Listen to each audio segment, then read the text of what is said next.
Hey everybody, thanks for joining us. We are doing the lymphatic technique module number 3. And so this one we're going a little bit deeper on fascia. And fascia is the connective tissue that gives our body form. It has a little section where I've written about what fascia is, but just think of it as connective tissue.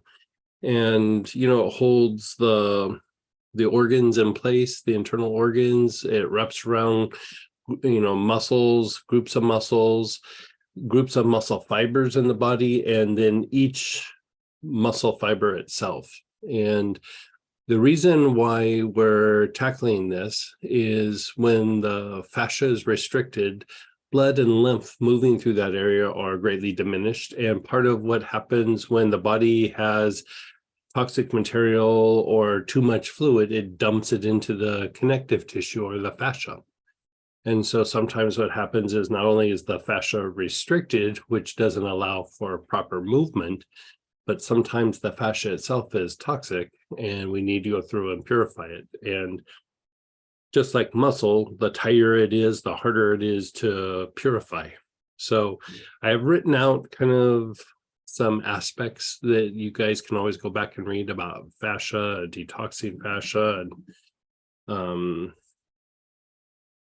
just the effects of like the liver on the fascia, and we're going to tackle several things today. So let's drop down to the top of page 3, past the explanations, and let's jump right in. And here we're starting to also mix a little bit of the energetic anatomy along with this, especially with the fascia.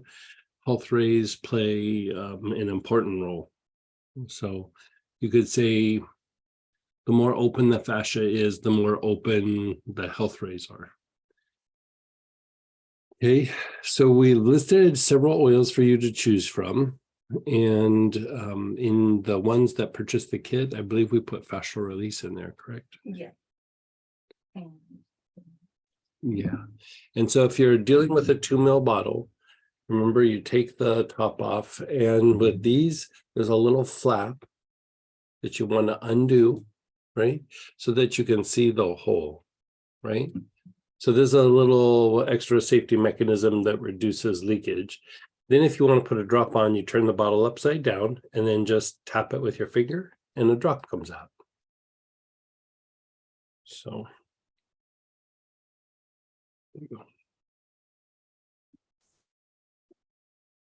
So you have Cape Chamomile, Helichrysum, Palo Santo, especially the fruit.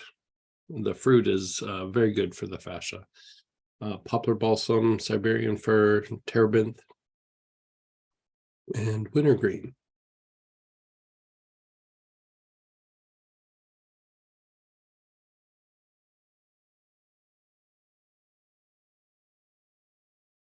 So first, what I'd like you to do is check in with your body.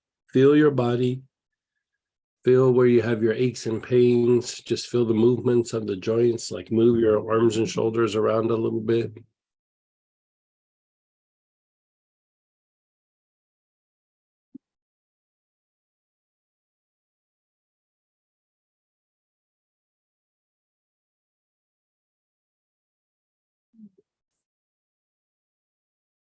And then whatever oil you're using, begin inhaling with your awareness on the feet. We're going to go through and just try to unwind some of the fascial tension in your body. Your awareness is on your feet.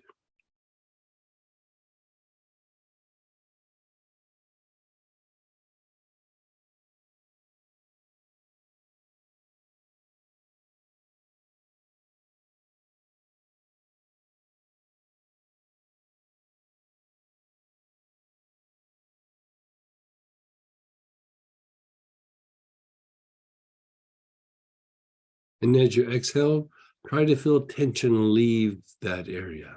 Like just feel the tension melt out of that part of your body.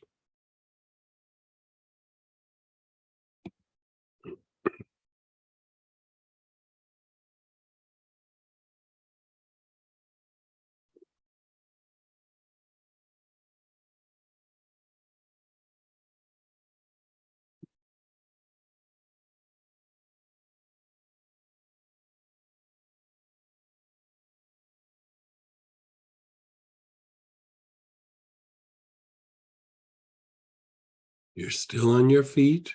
You're taking long, slow, deep breaths.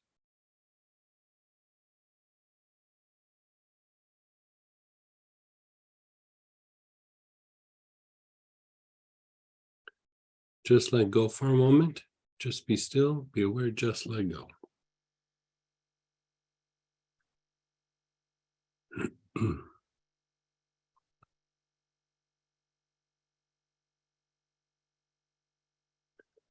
Begin inhaling again, this time your lower leg, from your ankle up to just below your knee.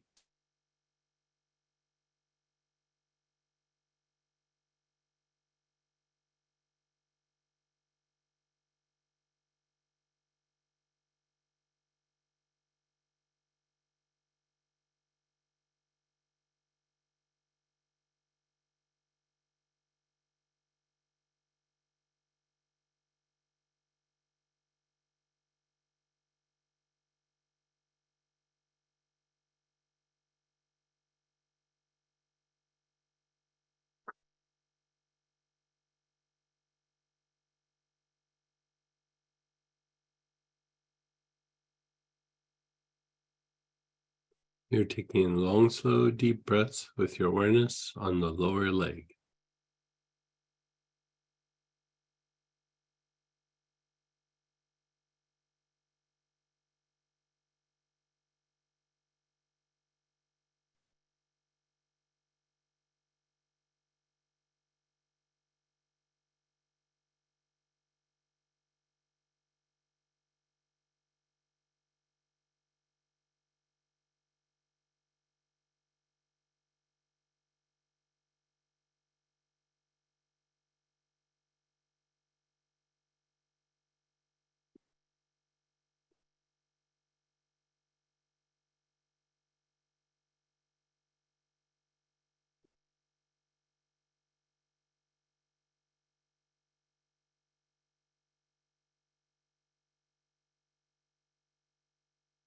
And then just let go.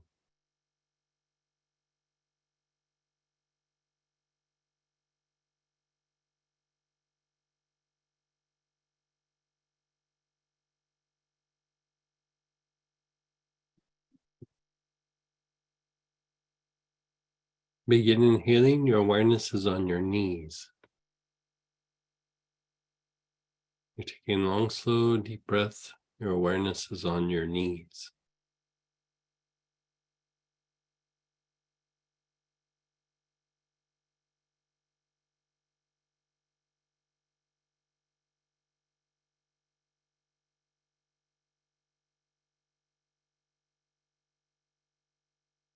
Your awareness is on your knees and your whole thigh, your upper thigh, the front, the sides, the back.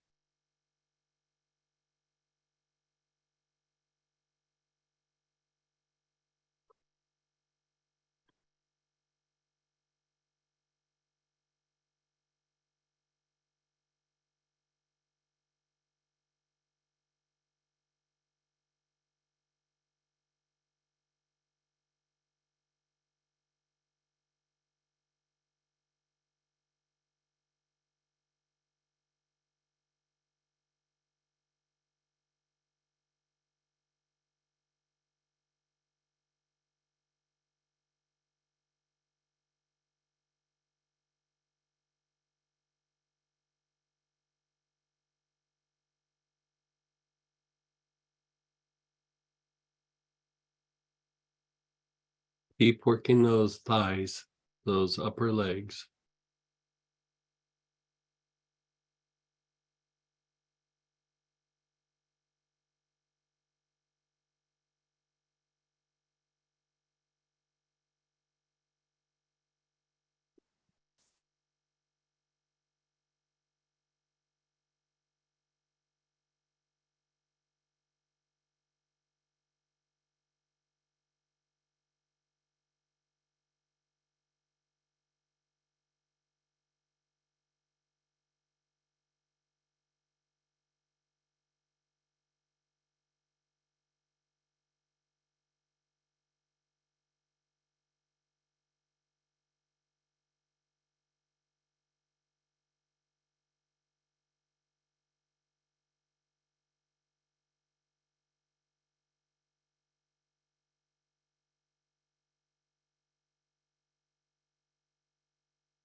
Just be still.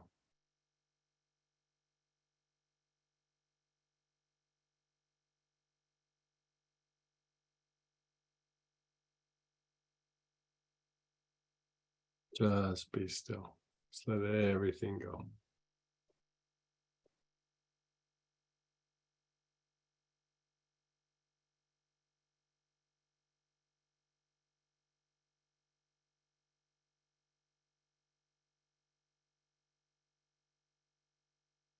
Now your pelvis, the front, the sides, the back, the floor of the pelvis.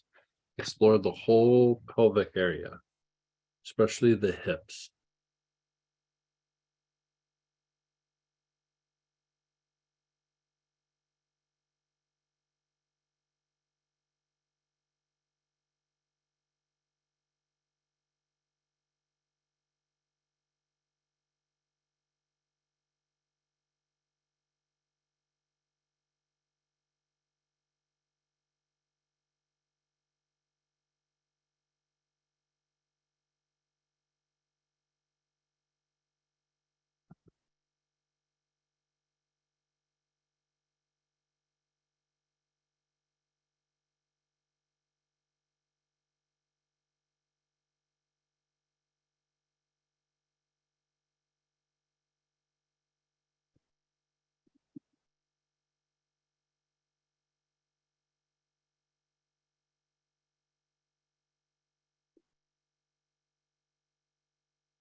You're taking long, slow, deep breaths.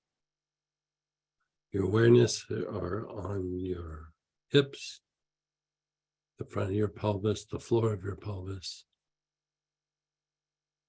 Long, slow, deep breaths.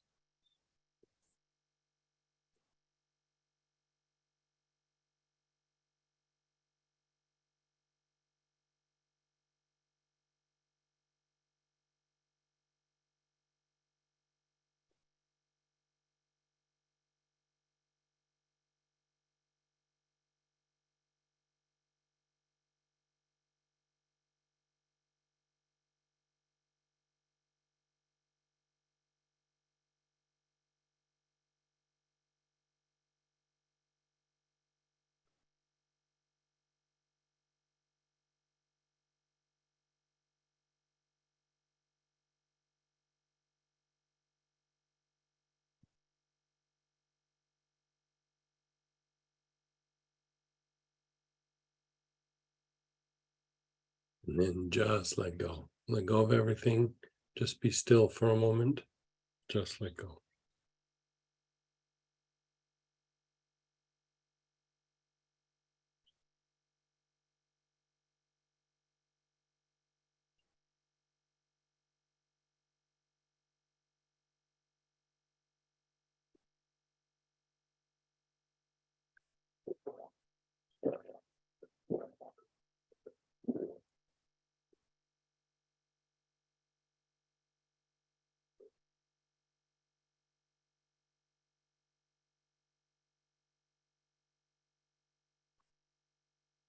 Your awareness is on your low back and your lower abdominal area, like from the belly button down, both front and back.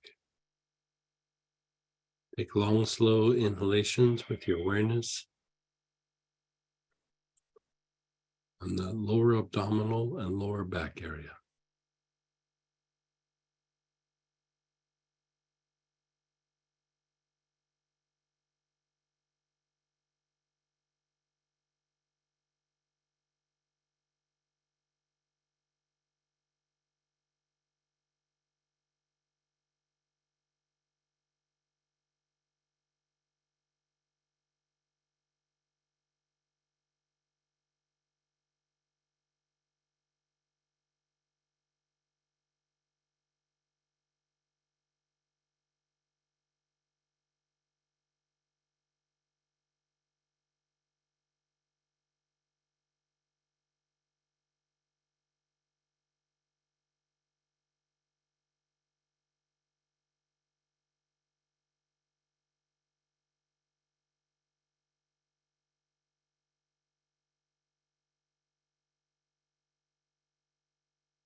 Then just let it go.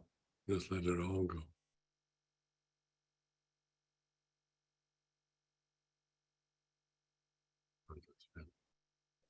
Feels good.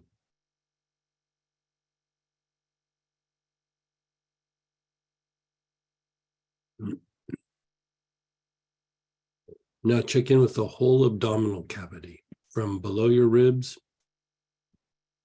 down to your belt line. You're just checking in with the whole abdominal area. Inhale, working this area.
And just let go. Let go of everything. Just let go.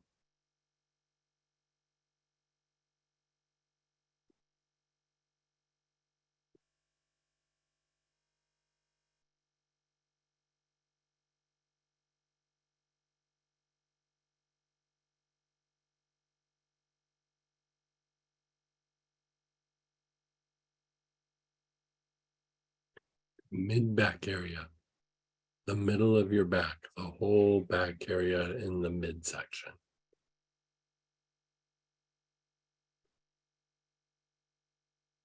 Your awareness is on in this area, and you're taking long, slow, deep breaths.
And then just let go.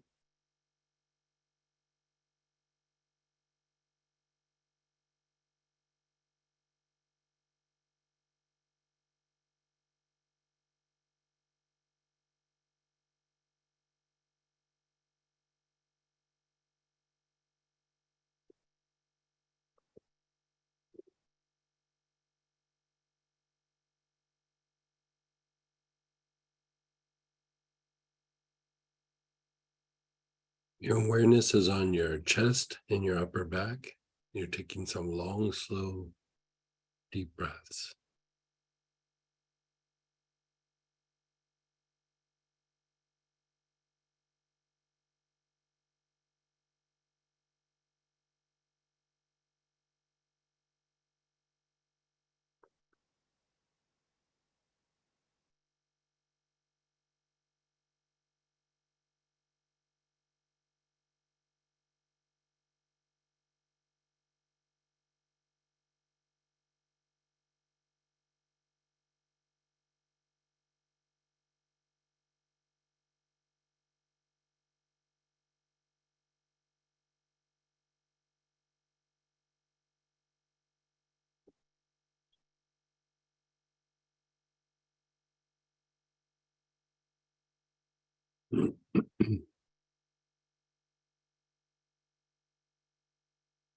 You're taking long, slow, deep breaths. Your awareness is on the chest and the upper back.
Just let go.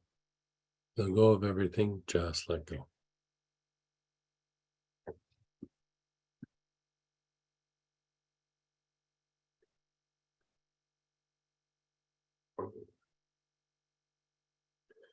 In inhaling, you're doing the tops of the shoulders, like up here.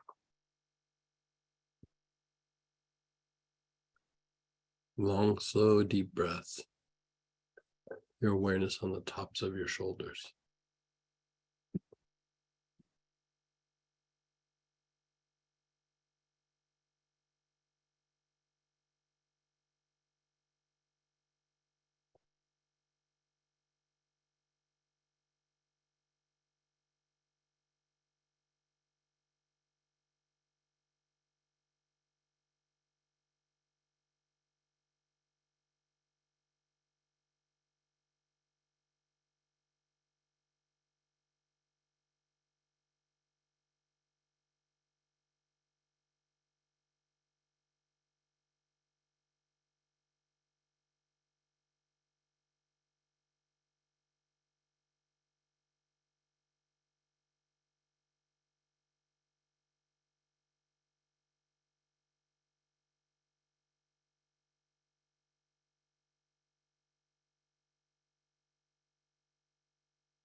And then just be still, be aware.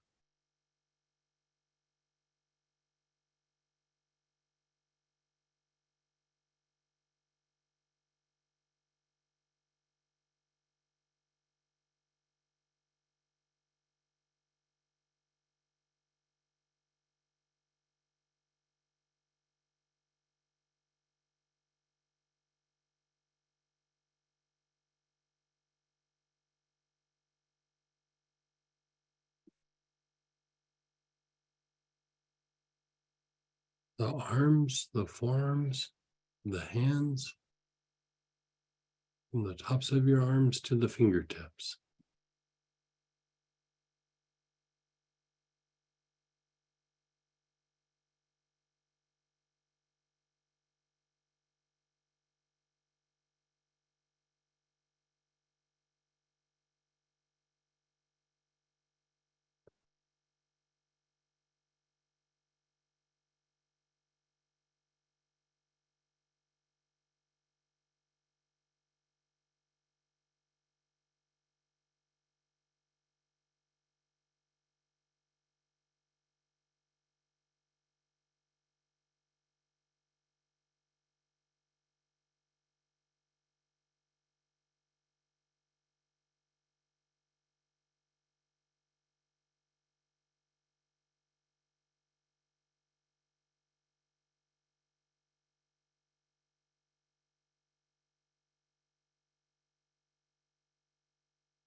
Just let go.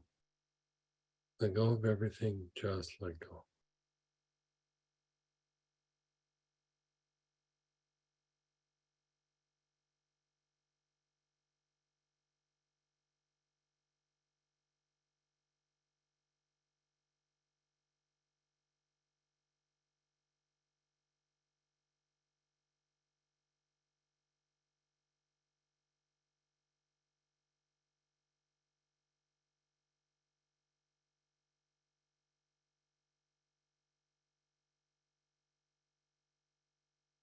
Your awareness is on your neck, the front, the sides, the back of your neck.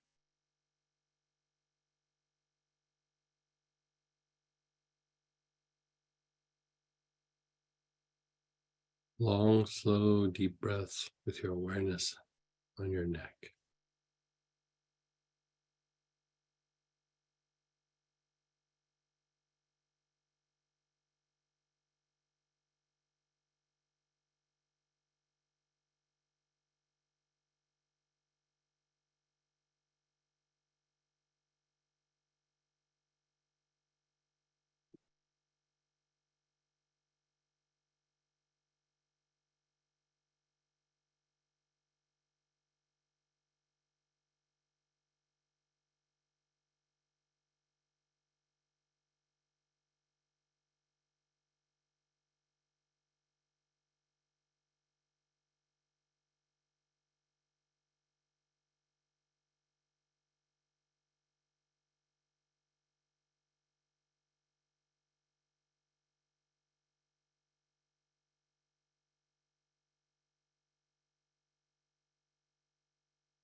Just let go.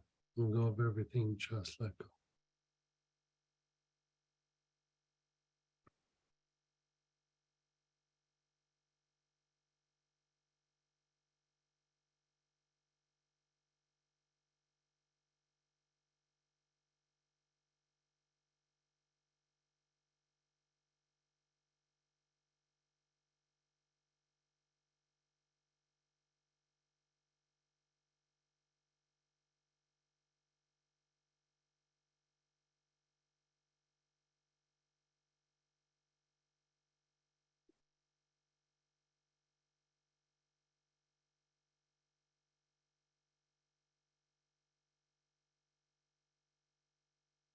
And then your jaws.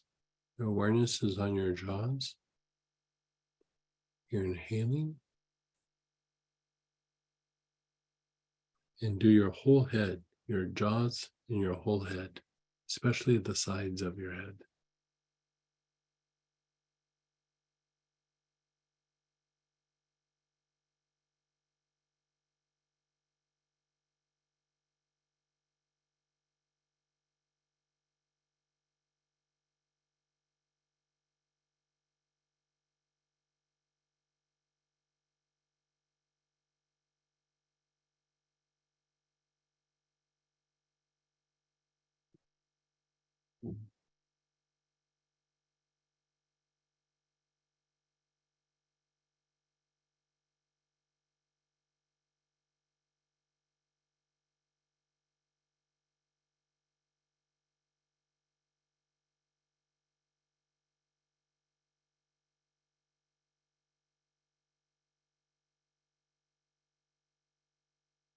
And then just let go. Let go of everything. Just let go. Just keep your eyes closed. Now, with going through the whole body, check in with your body. Is there a spot that really stands out to you? Wherever that is, just keep your awareness on it. You're not even inhaling right now. Part of what we do when we do body awareness is we're unwinding the fascia, like fascial lesions. So check in with your body. Where do you feel it? You feel it in the chest or the back, in the legs, in your neck, in your jaw.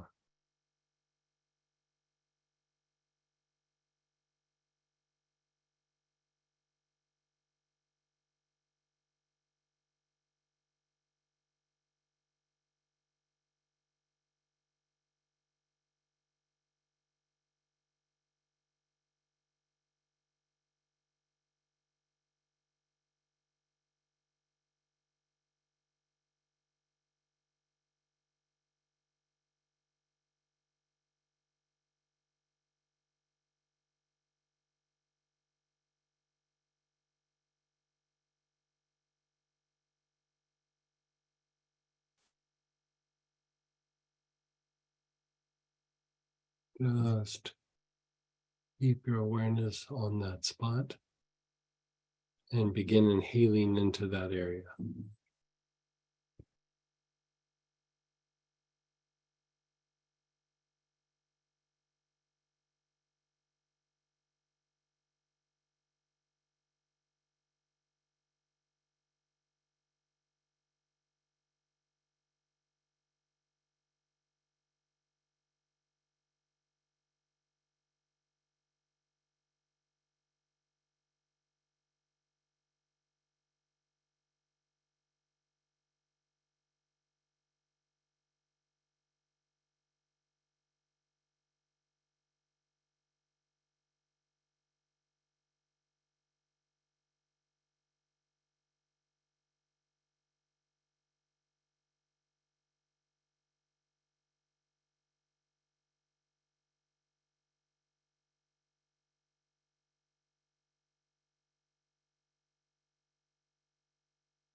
And just let go. Check in with the compromised areas of your body where you have the tendency to feel an ache or a pain, or maybe you have a bad shoulder or a bad back, bad knee, wherever that is. Put your awareness on that spot and inhale. If you have digestive issues, put your awareness on the area in your gut and inhale.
And then just let go.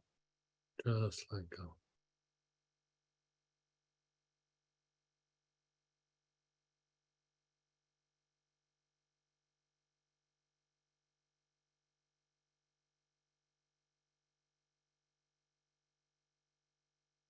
Just be still for a moment. Part of what allows energy to move in and out of your system is also the fascia.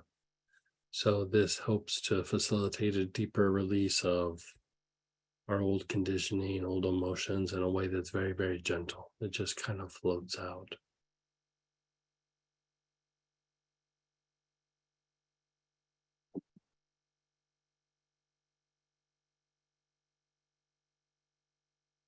Part of what we're doing with this module is we're also throwing off lower vibrational energies. So we're purifying the energy body.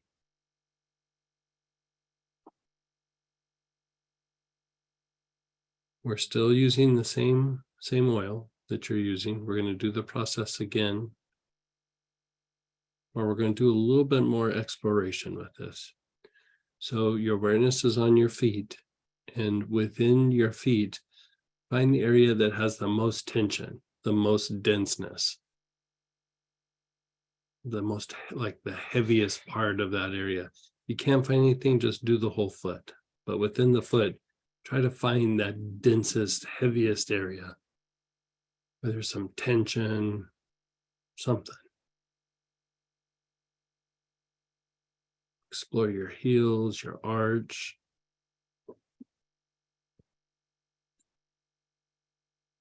The sides.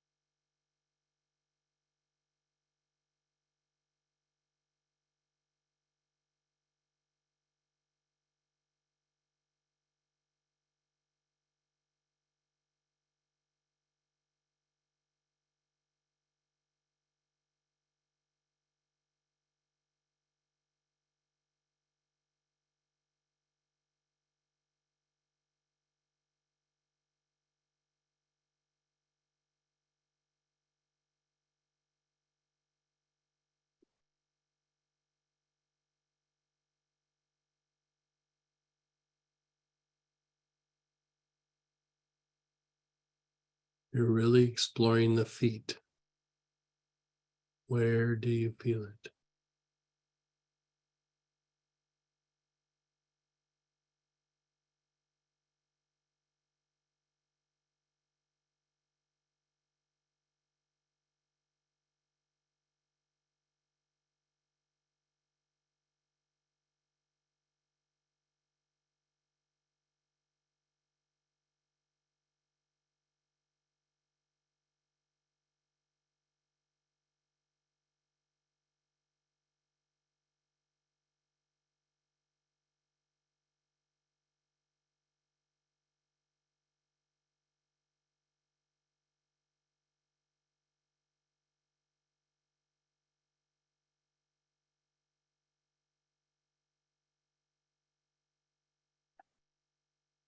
Then just let it go.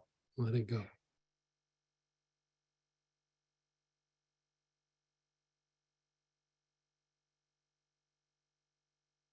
Explore your lower legs before you even start inhaling. Explore your shin, your calves, in and around the ankle. Where do you feel the tension? Where do you feel the heaviness?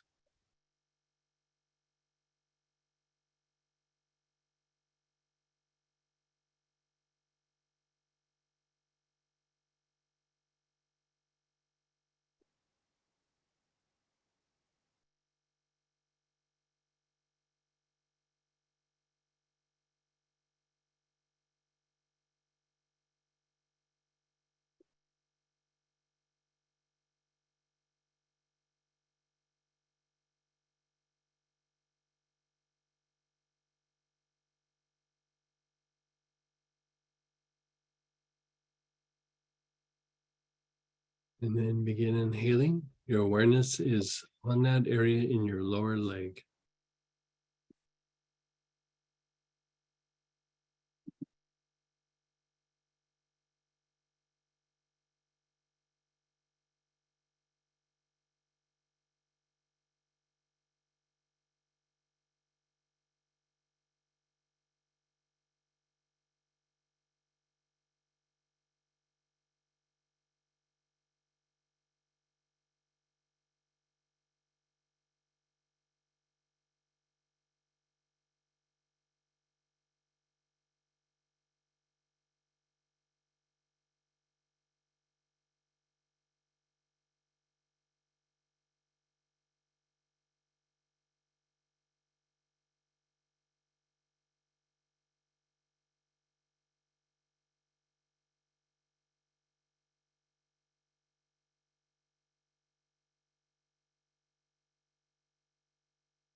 Still on the lower legs, you're taking long, slow, deep breaths.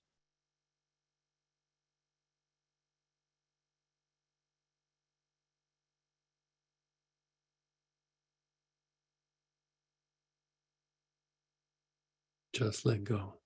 Let go of it all. Let go. How's this treating you? Sleepy.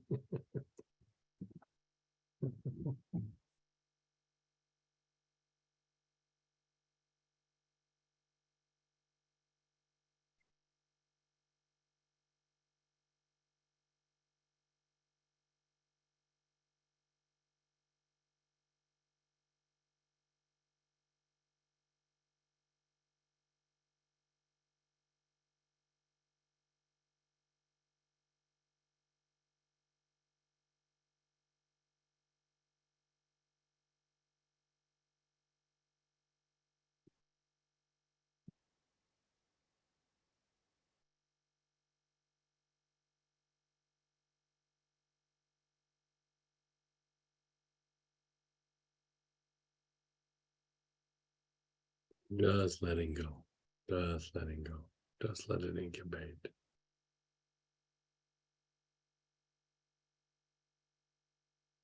You know, the manual therapies for releasing fascia can be relaxing, but a lot of times they're quite uncomfortable. It's a very gentle way to release fascia. Explore your knees. Where do you feel tension in your knees? Behind the knee, around the kneecap, on the sides. Wherever it is, begin inhaling with your awareness on your knees.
Continue with your exploration. Now you're exploring your thighs. Where do you feel tension in your thighs? On the front, up by the hip, down by the knee, on the inner thigh, the outer thigh, the hamstrings on the backside, a little bit above the knee, mid thigh, the back of your thigh. Where do you feel the tension?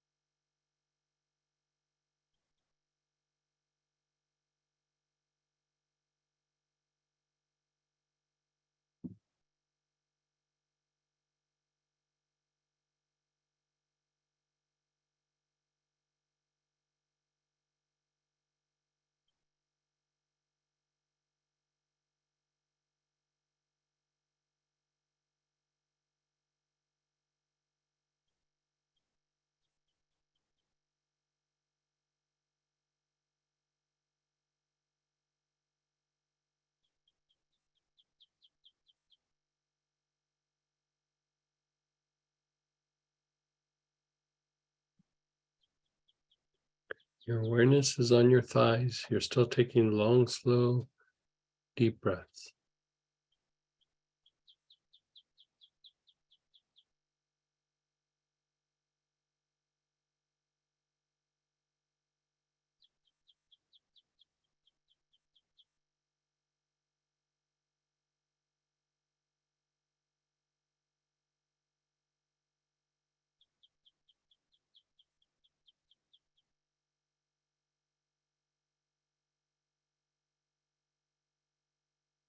Just let go for a moment.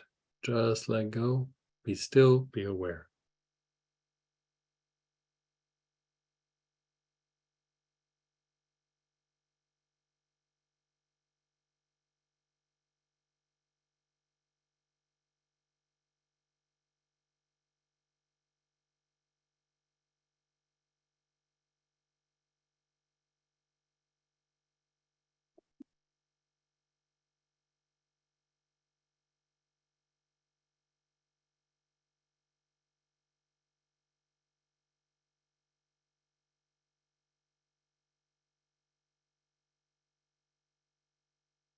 Your pelvis, the whole pelvic girdle, the front, the sides, the back, which are your hips, the floor of the pelvis. Where do you feel the most tension?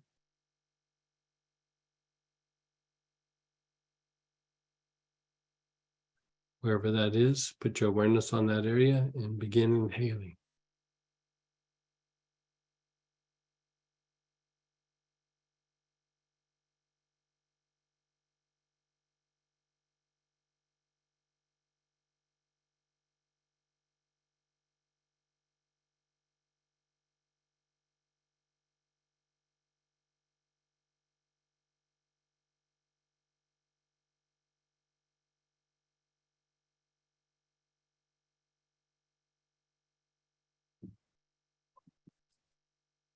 What's that? Mhm.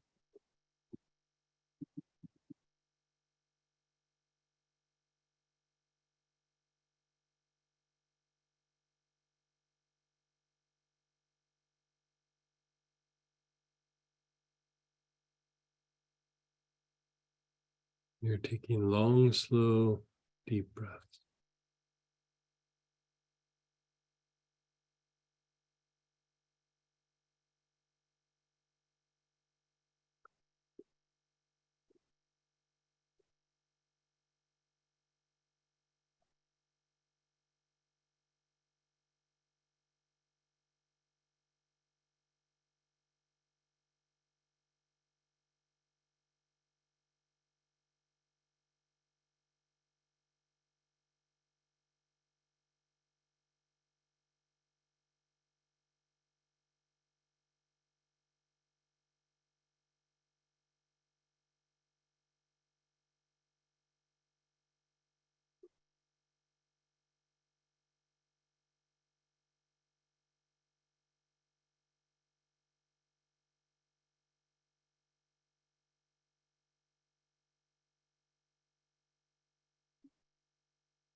Be still.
Just let go. Let go of everything. Just let go. Just let it incubate.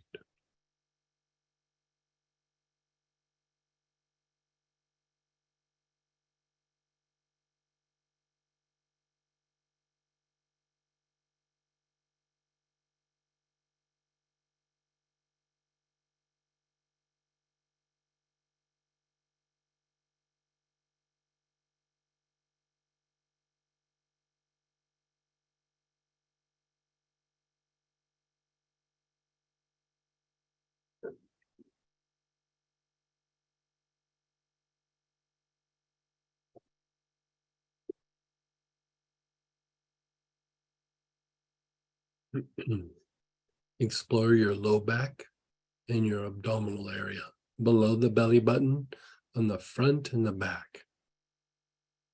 I would suggest going close to the spine in this area if you can. Feel the muscle, the fascia, the tension in and around that lower spine.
And then let it go. Just let it go.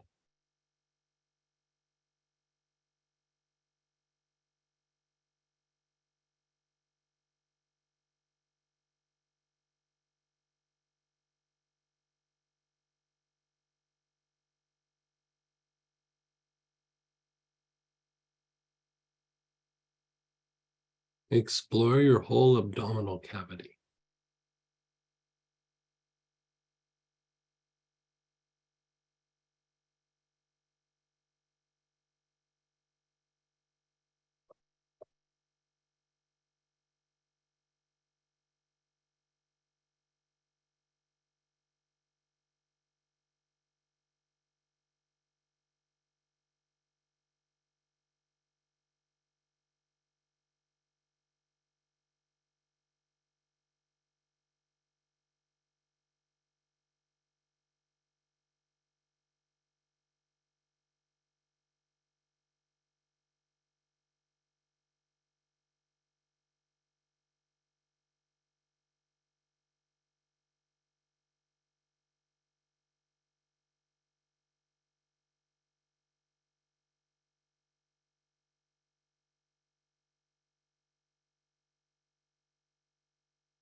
You're exploring your whole abdominal cavity.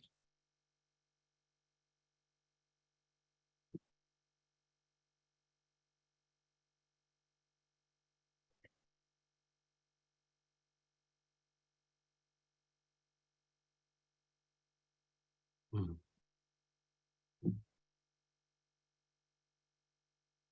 You're exploring the whole abdominal cavity.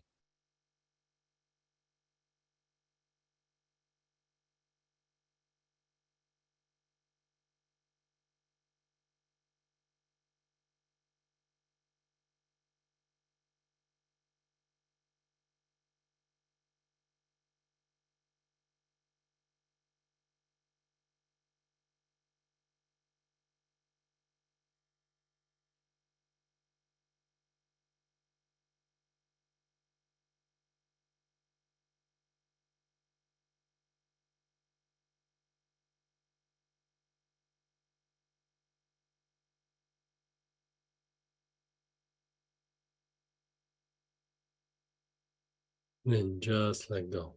Let go of everything, just let go.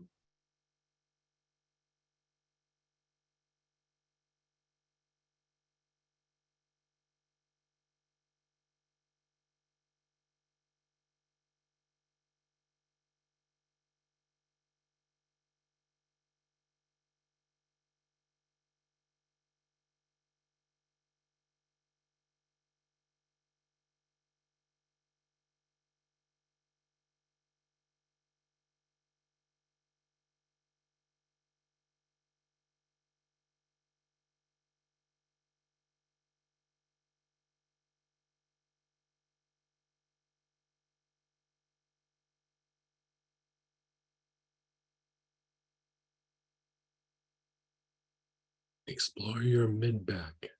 Where do you feel it in the mid back? And then begin inhaling into that area.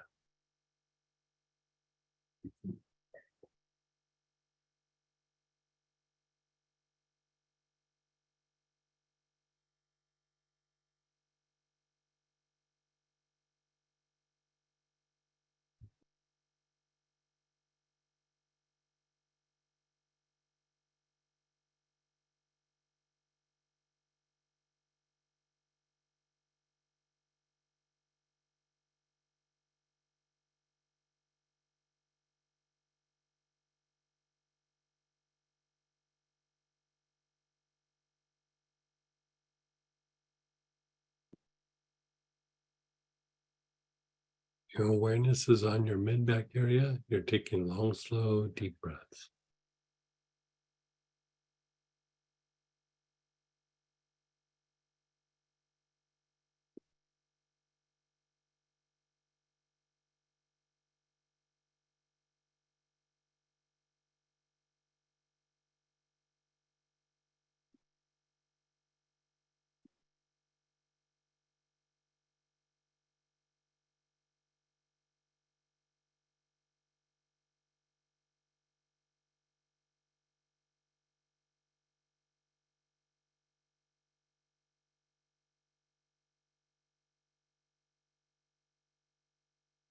And just let go.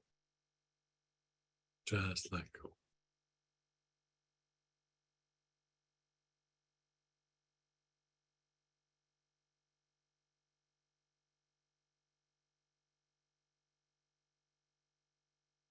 Explore your chest,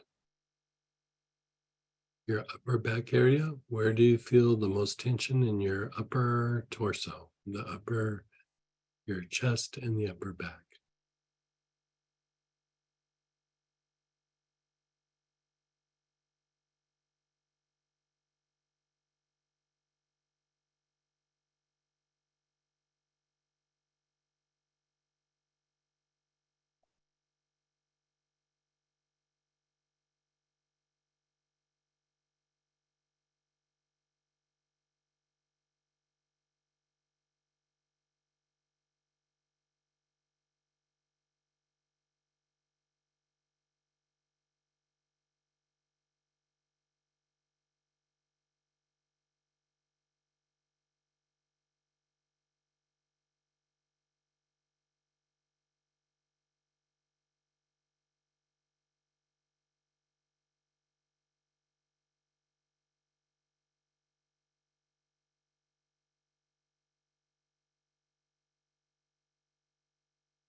Just be still.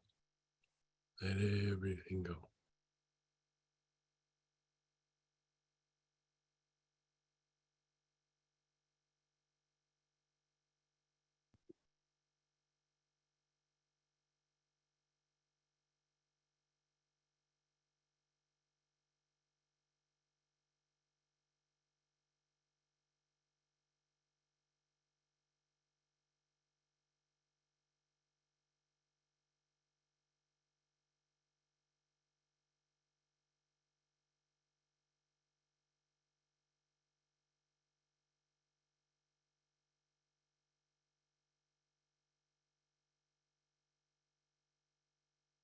Explore the tops of your shoulders.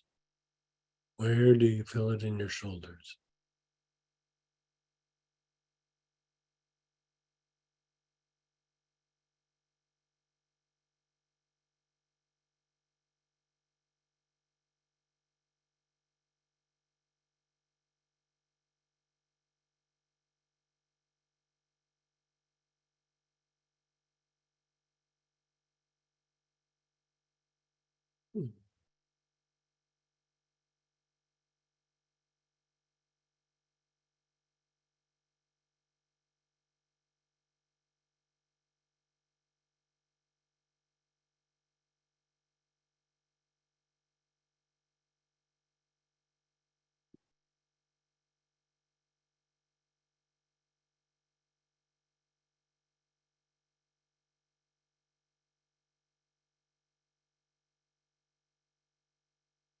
Just let go. Let go of it all. Just let go.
Your arms, the tops of your arms, your forearms, your hands, your fingers. Where do you feel it in your arms?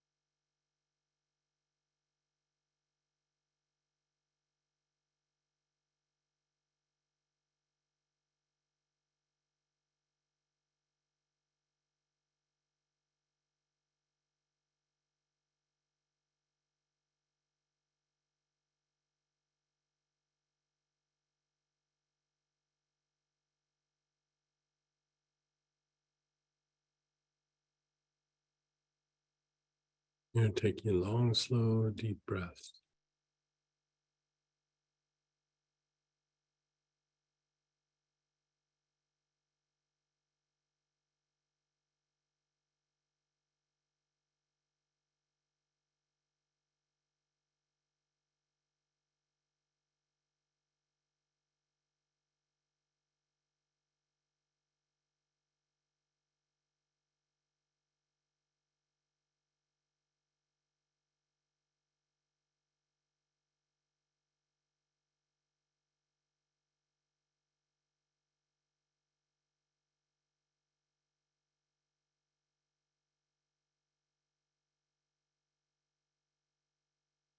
And then just let go. Just let go.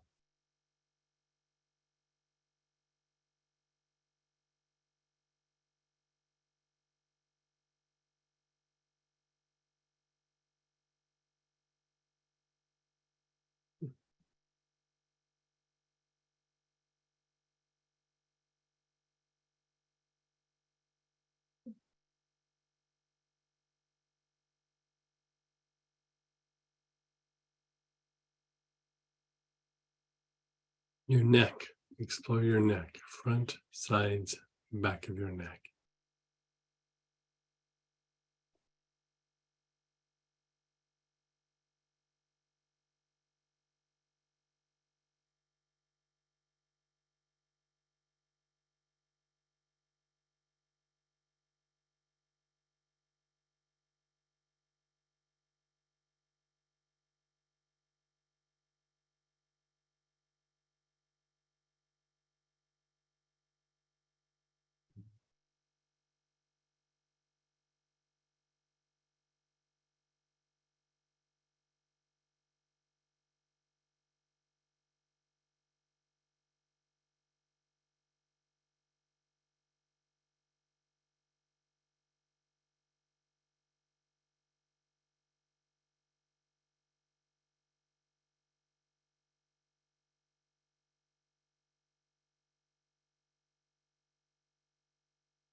And then just let go.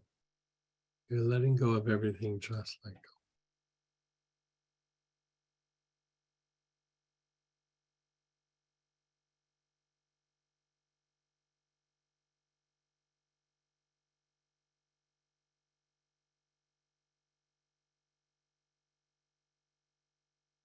Go to your jaws, and with your attention and awareness, explore this area.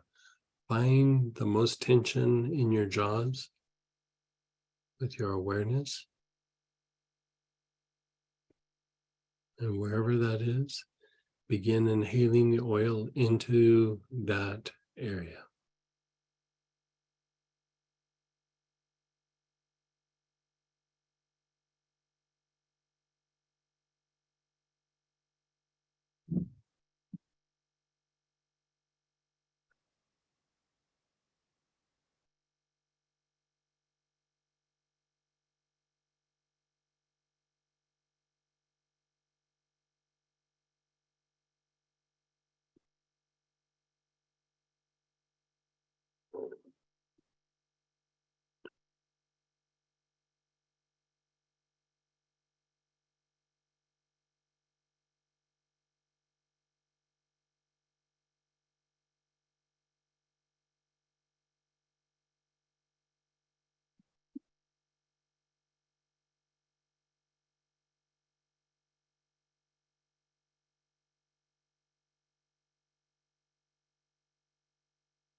And now move to your whole head. Your awareness is on your whole head.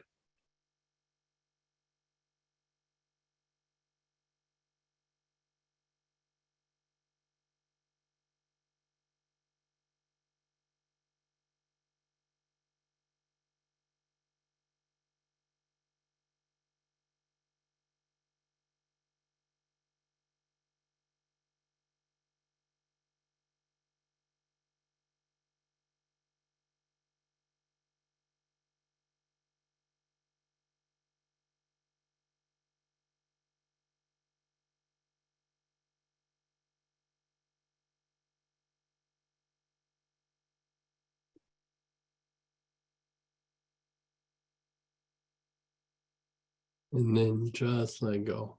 Let go of everything, just let go. Just be still for a moment. Let it incubate.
Yeah, wherever it was in your body where you feel it the most, check in with your body with your attention and awareness. Explore your body. Where do you feel the most tension or heaviness? And once you find that spot, begin to breathe into that area.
And then just let go.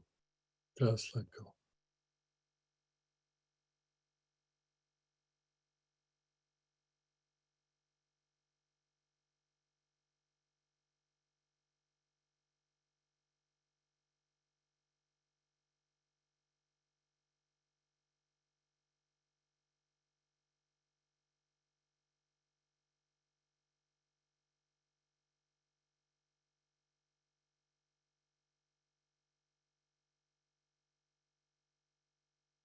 And again, whatever compromised area in your body, be it a joint, something in the abdomen, wherever it is, your awareness is on that spot and you're inhaling.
And then just be still.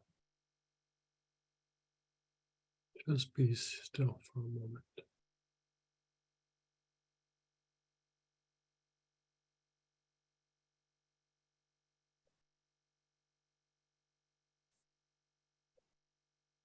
Mhm.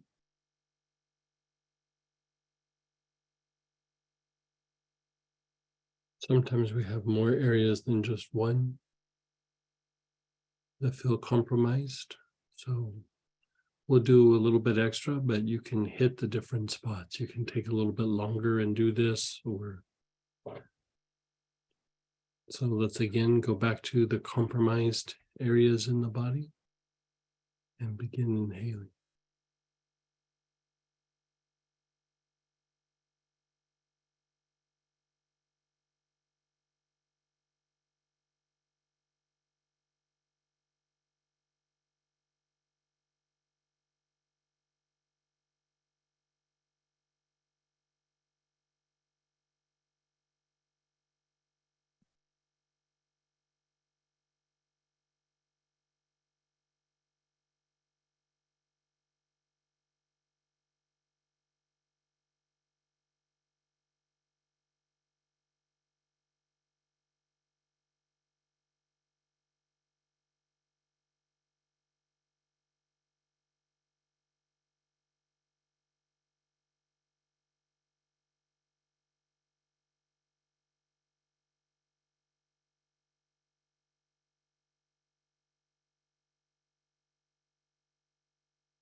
You're taking some long, slow, deep breaths into those compromised areas.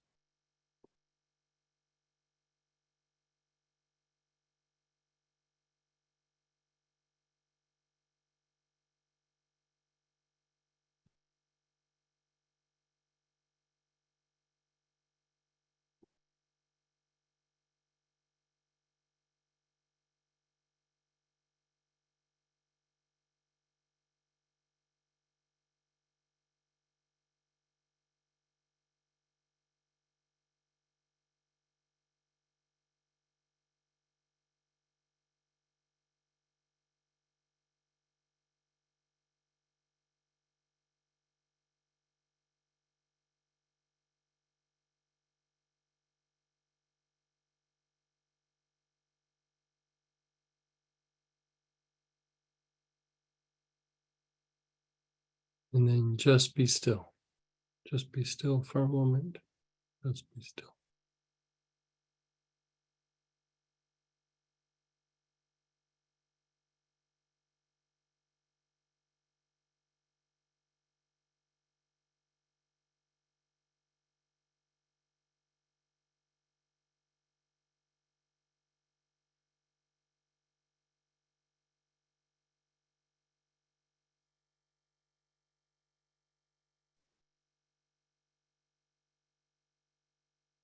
And then one more time, let's go back to a compromised area in the body.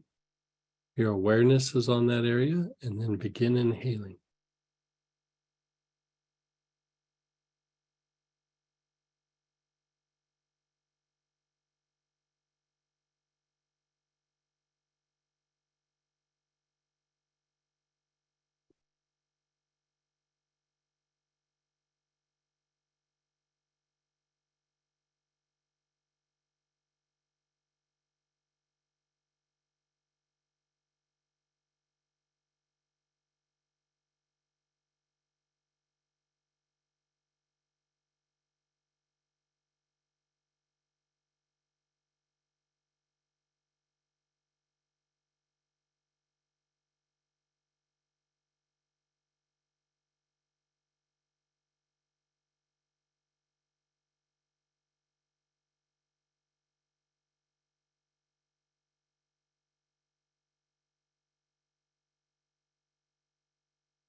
And then just let go.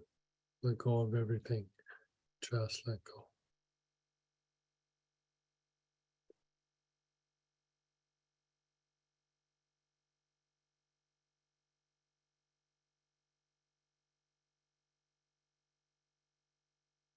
Okay, before we explore the next applications, let's take a little break. We're just still on the first application, but we did it really, really thoroughly. So let's come back in about 15 minutes. So we'll come back at a quarter till, and we'll go from there.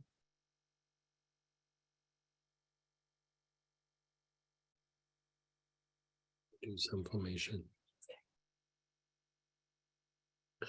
Okay, everybody. So we've been unwinding the fascia. This helps to move energy. It helps to release. It helps to further deepen the detoxification process. It allows for blood and lymph to move in areas. And sometimes when we unwind these things, there's areas where there's been some accumulations that have gotten denser. And you know, by unwinding this, you're breaking that up in the body. So we're breaking up that denseness. And so we just went deep, really super deep on the loosening up and releasing the fascia. And you don't have to do it that way every time, but from time to time, it's good to kind of go deep. And so I thought we'd just do this all together. And now we're going to play or do the interaction, the play between fascia and the energy body. So we unwound the fascia, but tied to this is the health rays and the inner health rays. So this will help to release the fascia to a deeper degree. and it will help to facilitate a deeper level of detoxification energetically that eventually will manifest physiologically, right? So in that, we have the Blend Health Rays, which is in the kit that was for purchase. But if you don't have that, also galbanum, helichrysum, lemongrass, Litsea cubeba, and straw flower.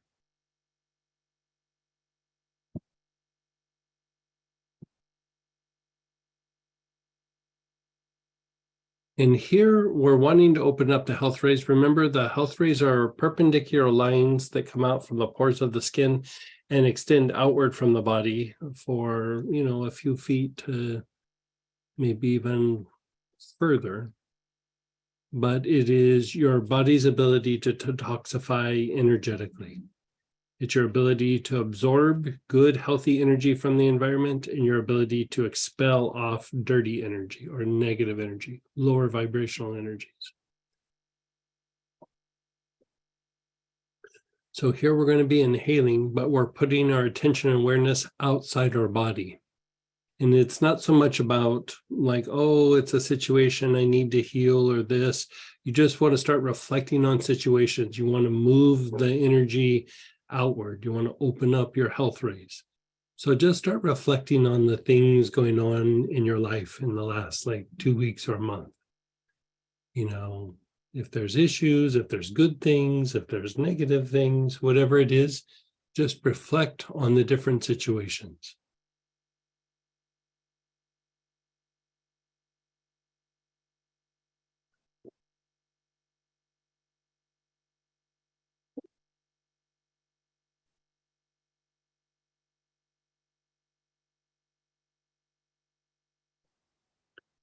You're taking long, slow, deep breaths with the oil as you're observing things in the environment.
You're still observing your external situations.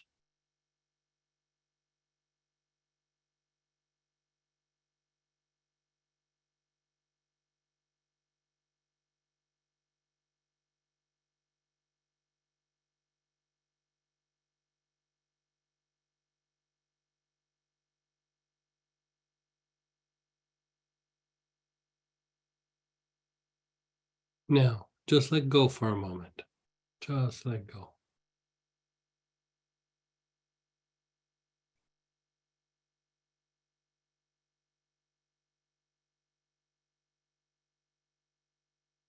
It's different with the fascia stuff. Huh? Yeah. The fascial stuff opens it all up.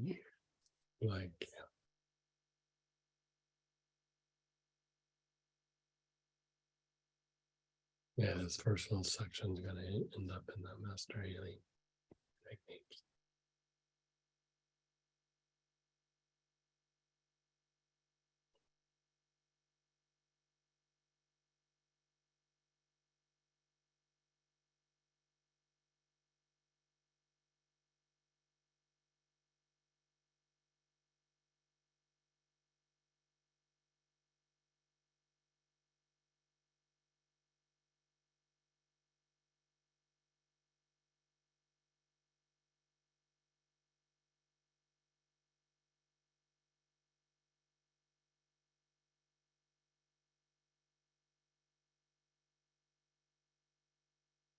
Okay, again, you're just reflecting on the situation going in your life.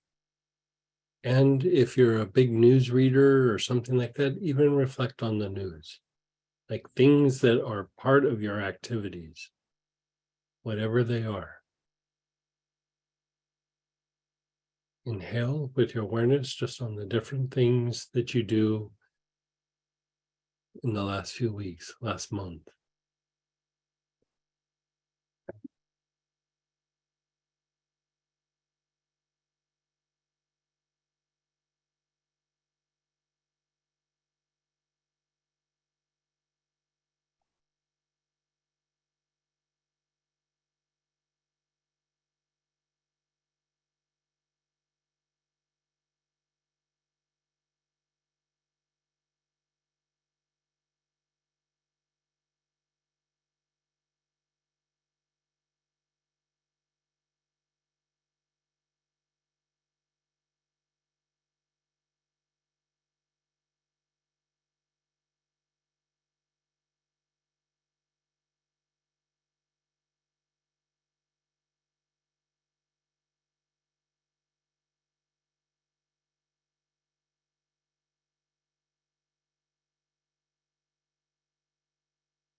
And then just be still.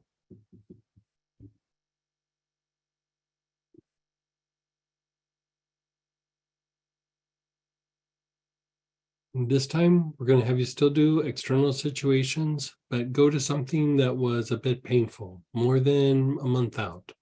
You can go back a year, 5 years, 10 years, 30 years, something that you felt was a significant difficulty, a traumatic event, whatever it may be, an argument, a breakup, when you left a job, when there was some significant change. Think of that situation, and again, long, slow, deep breaths.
And then just be still.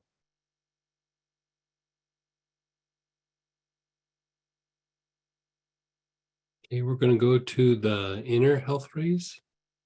So in your kit, that was a paid kit with spasmophilia. If you have that, pull that out. If not, basil, clary sage, lavender, Roman chamomile.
You're inhaling, your awareness is on your spine, different areas of your spine.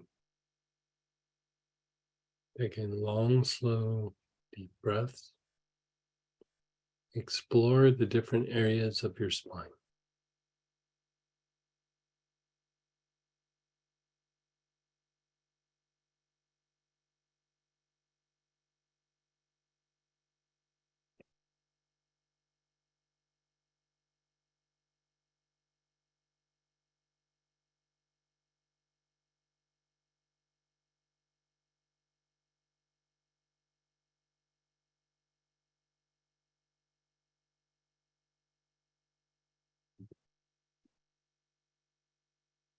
And then just let go for a moment. Just let go.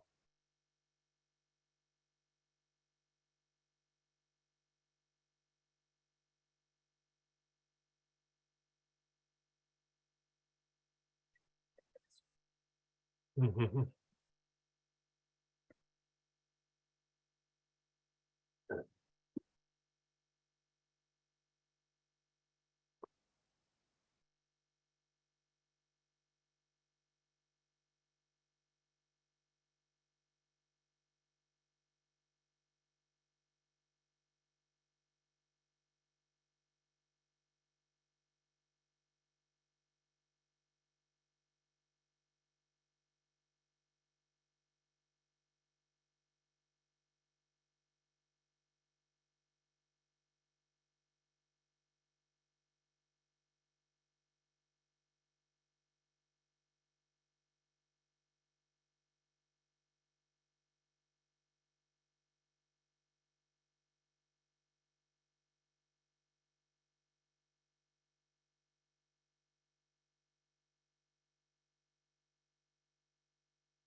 Just let go. Just let go.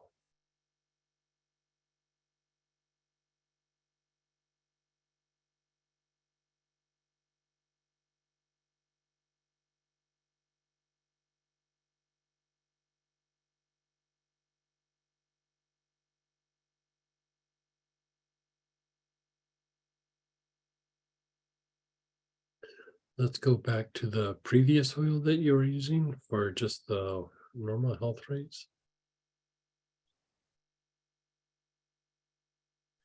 And go back and start looking at external situations, things going on in the last few weeks or the last month or so. Observe them and inhale.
Just be still, be aware.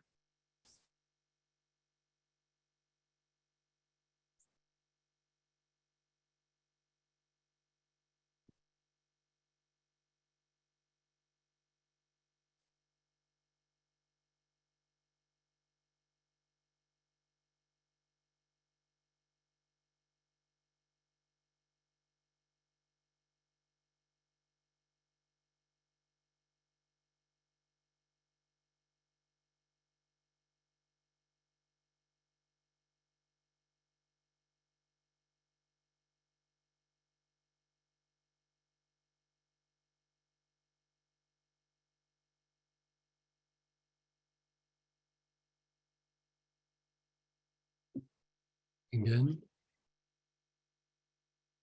think of some significant incident from your past. And again, inhale the health rate blend.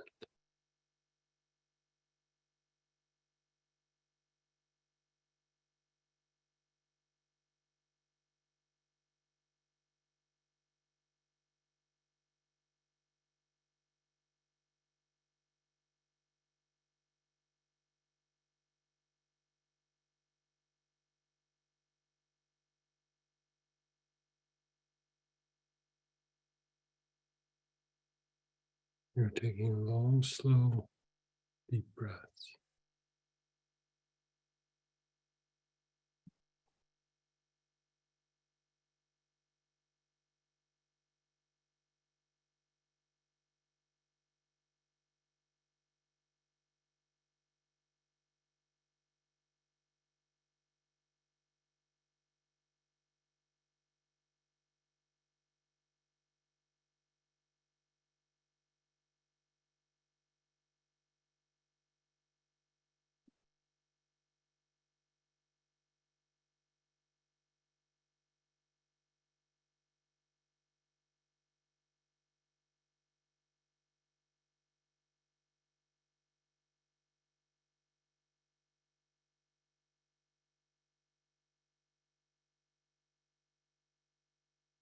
You're still taking long, slow, deep breaths.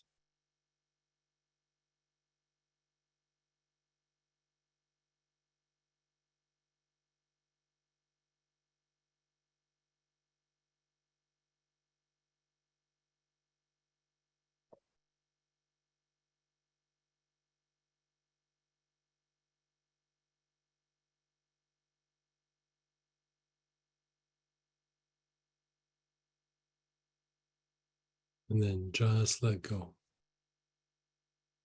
Just let go.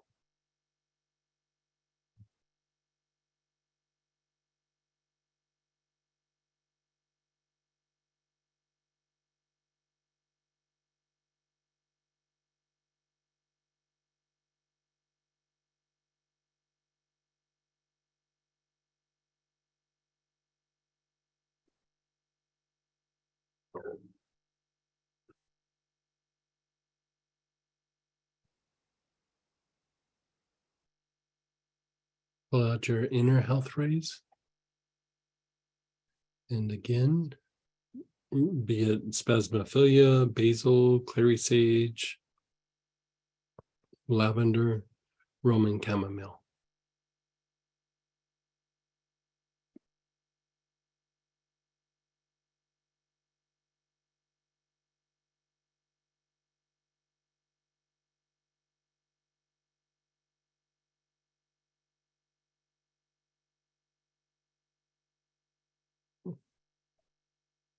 Your awareness is on your spine.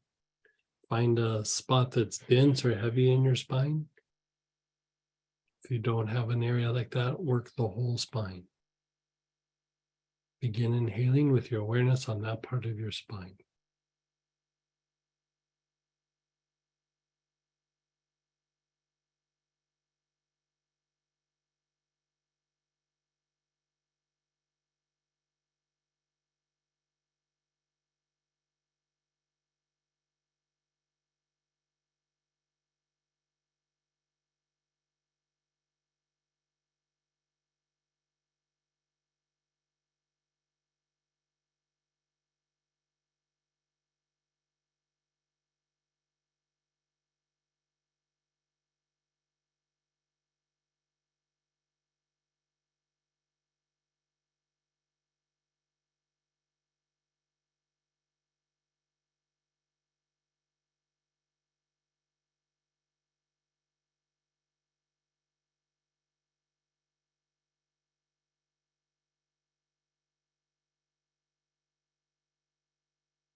You're taking long, slow, deep breaths.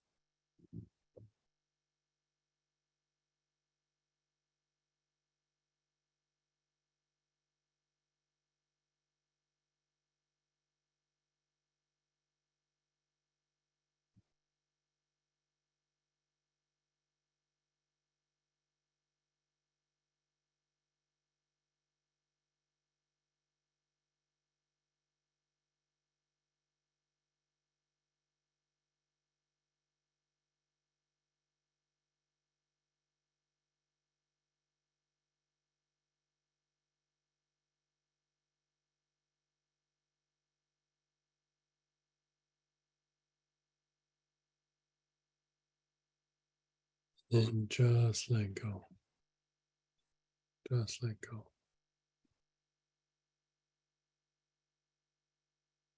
Just be still for a moment.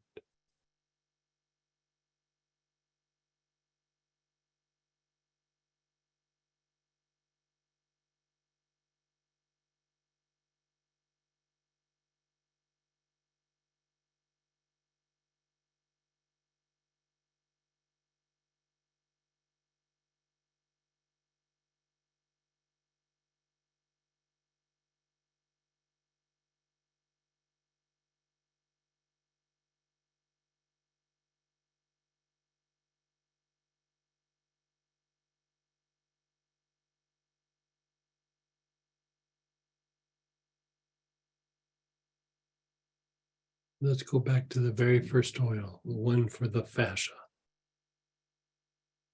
So either fascia release or whichever one that you have.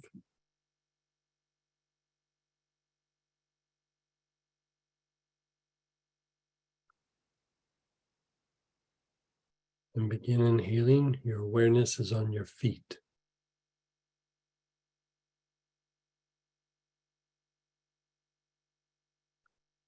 Taking long, slow, deep breaths with your awareness on your feet.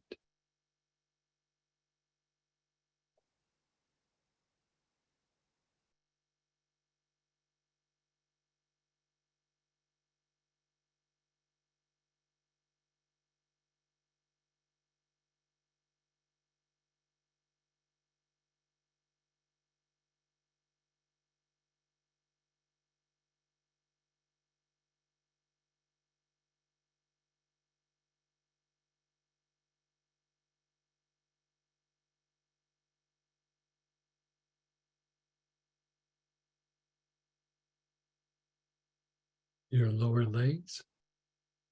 Your awareness is on your lower legs.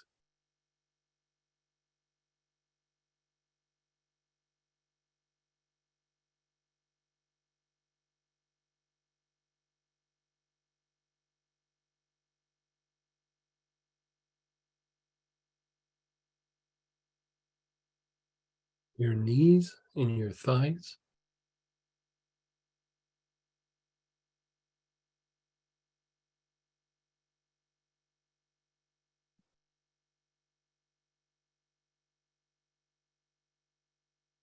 Your pelvis. Front, the sides, the back, your hips, your glutes, the floor of your pelvis, your whole pelvic girdle.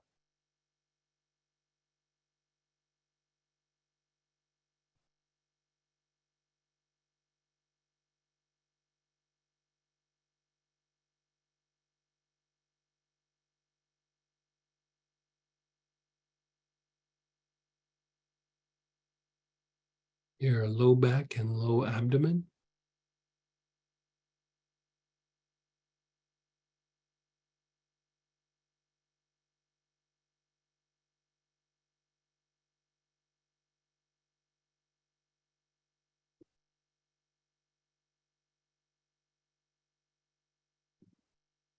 Your whole abdominal cavity.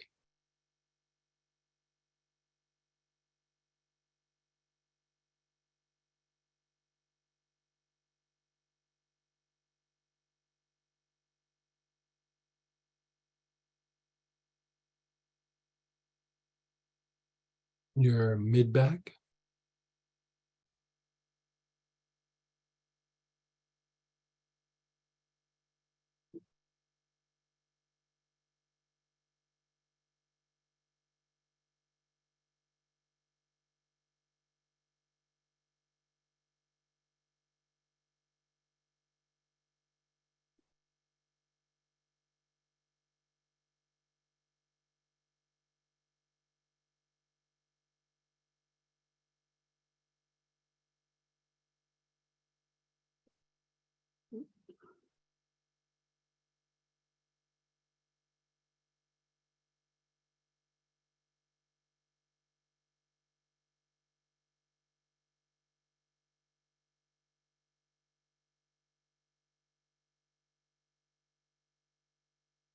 Your awareness is on your low back and your lower abdomen. You're taking long, slow, deep breaths.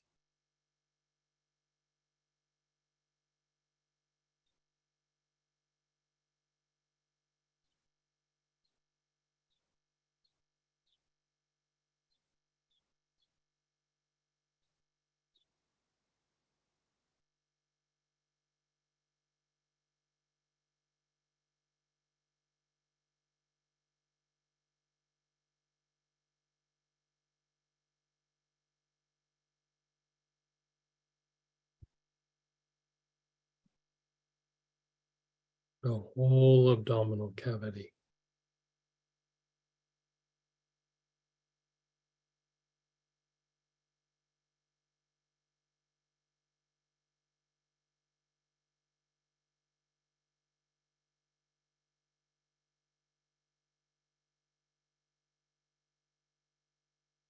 Your mid-back area.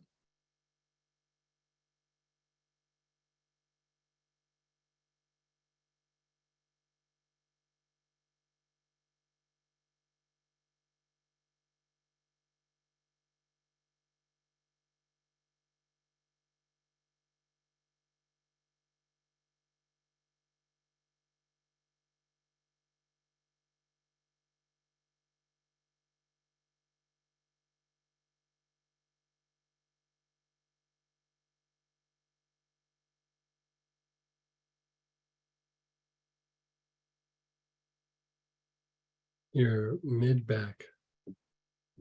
Your awareness is on the mid-back.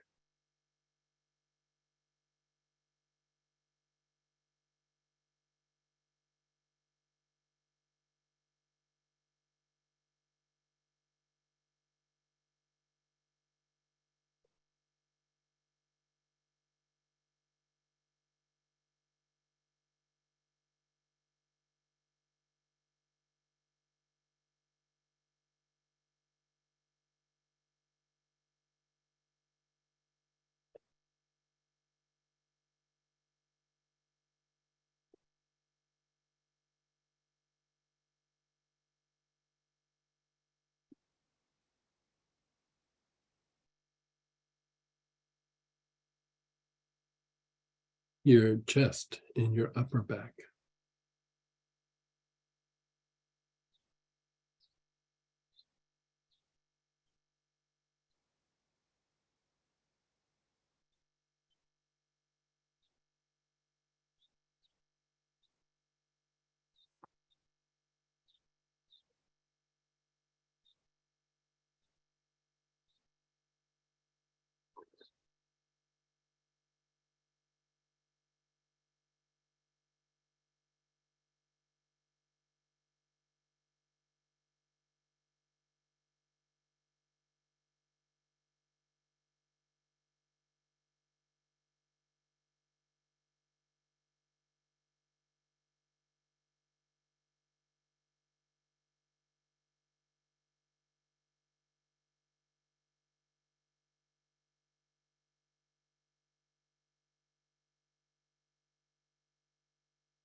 Your awareness is on your chest and your upper back.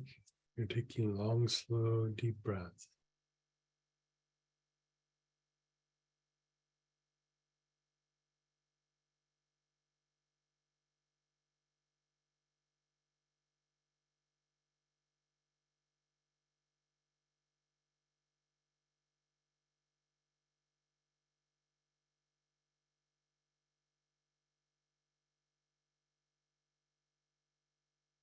The tops of your shoulders.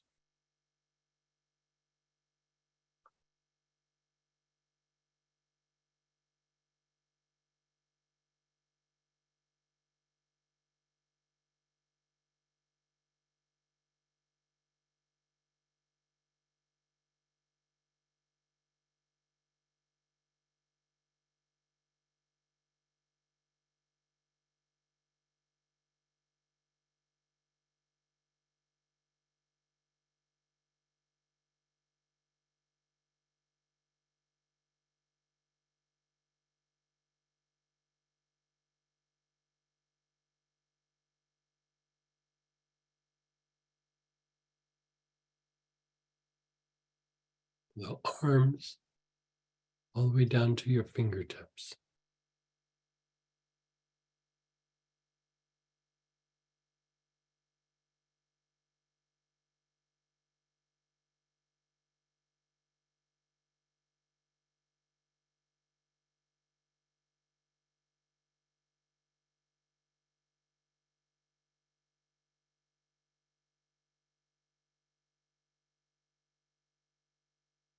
The neck, the front, the sides, the back of your neck.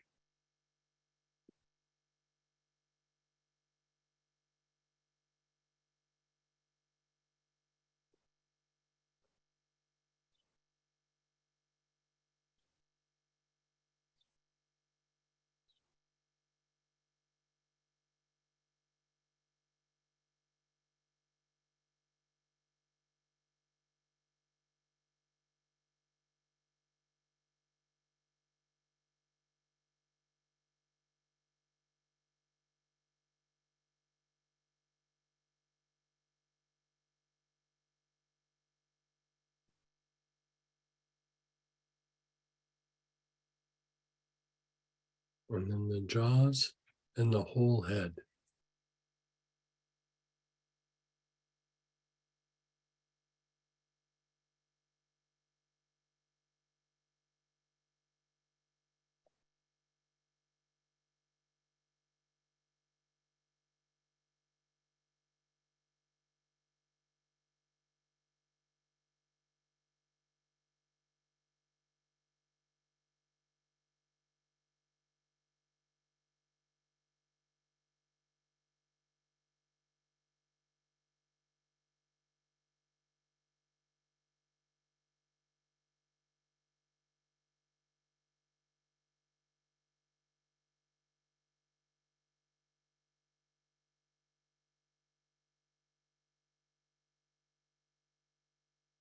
Just let go.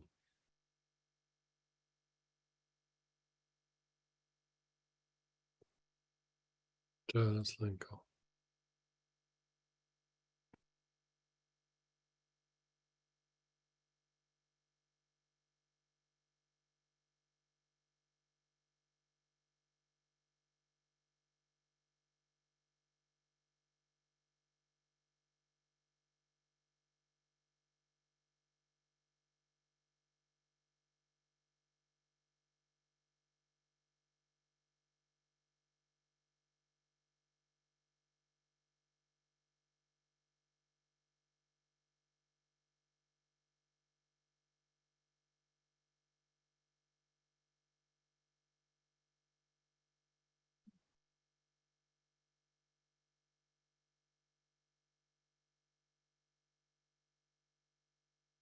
And then for the health rays, whatever you use, be it the health ray blend, galbanum, helichrysum, lemongrass, let's see, a cubeba, strawflower.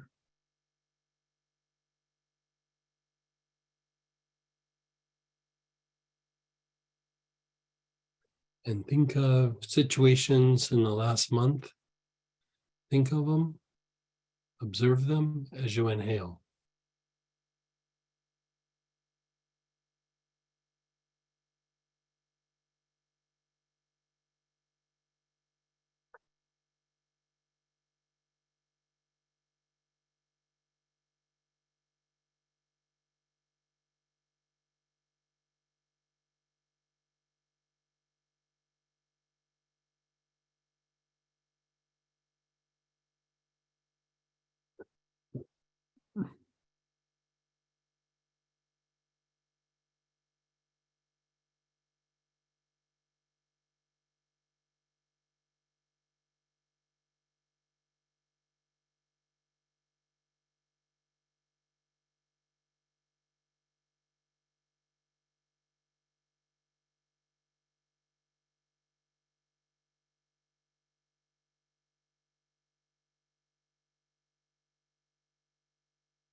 And then just let go for a moment.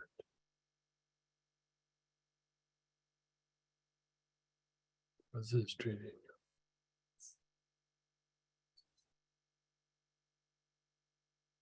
And now the body.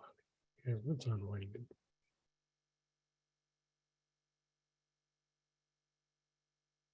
And now, again, go to a significant incident in your past. Inhale the same oil.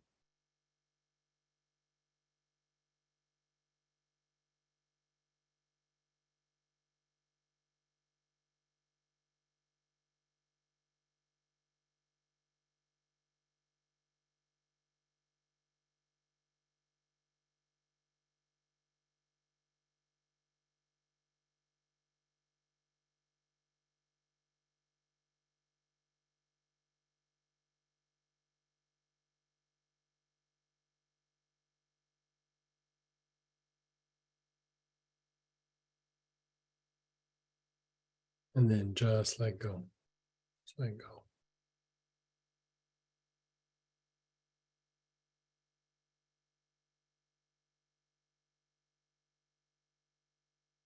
Feel things moving. Feel things shifting in your body. Can you feel things in your body? Yeah. Yes. Okay, so pull out either your spasmophilia or your basil, clary sage, lavender, Roman chamomile, whatever you're using. Your awareness is on your spine, the dense area in your spine. And start taking some long, slow, deep breaths.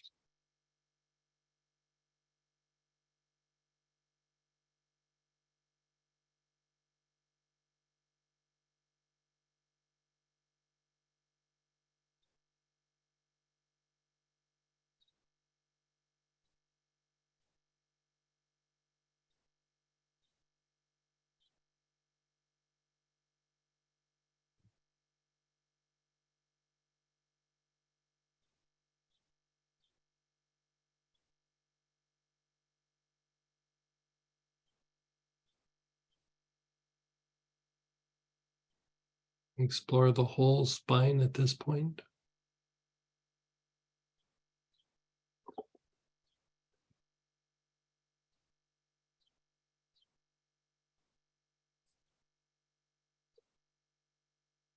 If you have an area or a problem spot, the area that's been compromised, put your awareness on that spot and inhale a few times.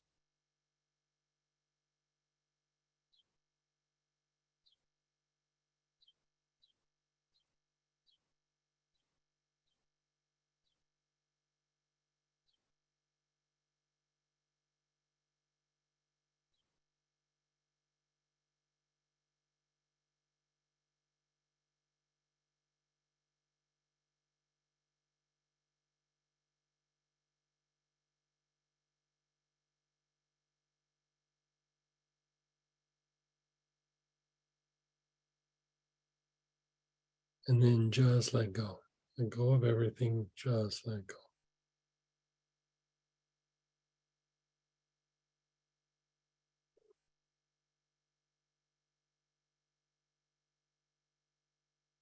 Notice how you feel your body, move your body around.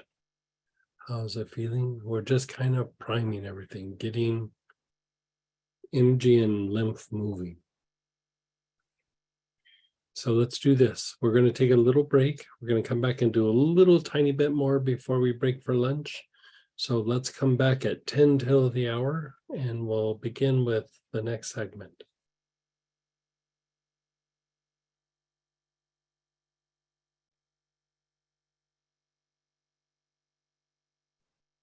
Hey everybody, let's come on back. We're going to be at the top of page 4, where we're going to begin detoxifying the fascia.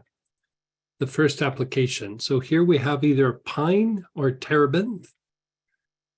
If you bought the kit for purchase, it was terebinth.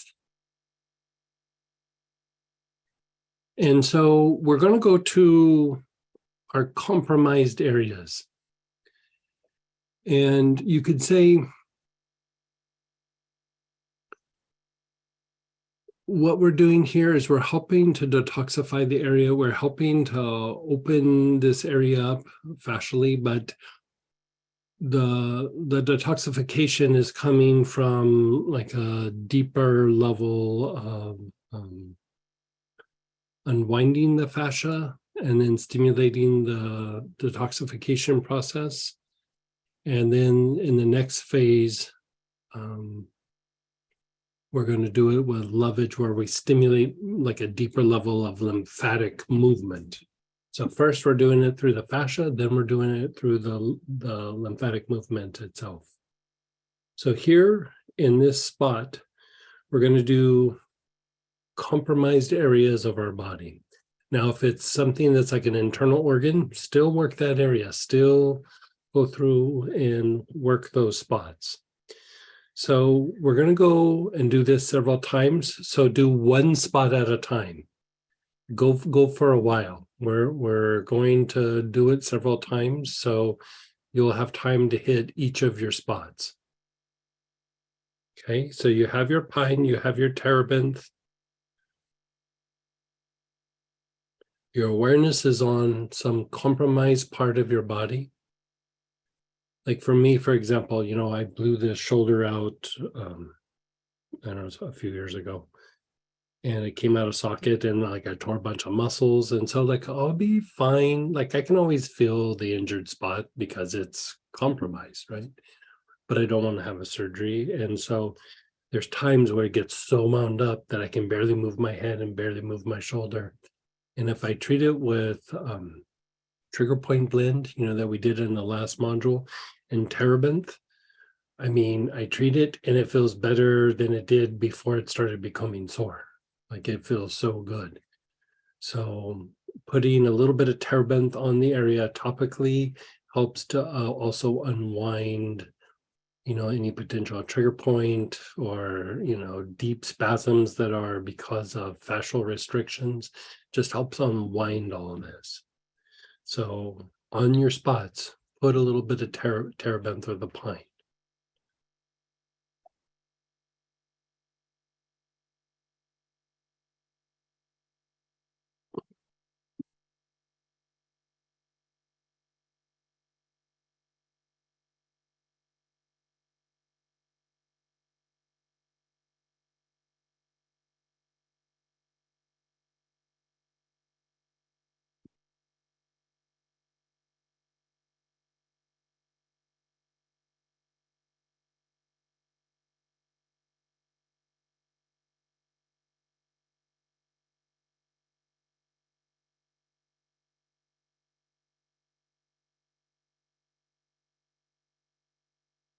And then once you're done with that, begin inhaling, pick one spot and just begin inhaling into that spot.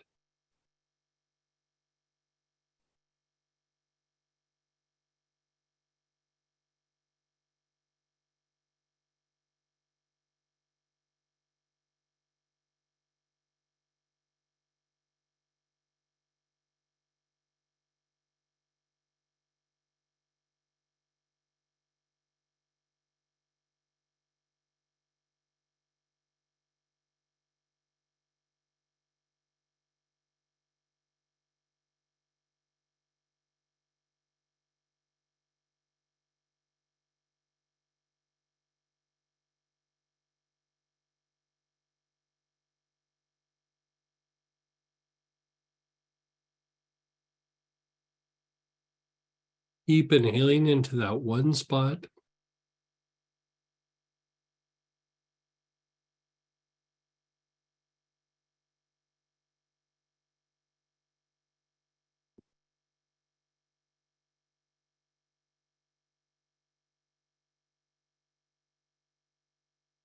And then just let go. Let go of the inhalation for a moment. Give yourself a break. Let it incubate.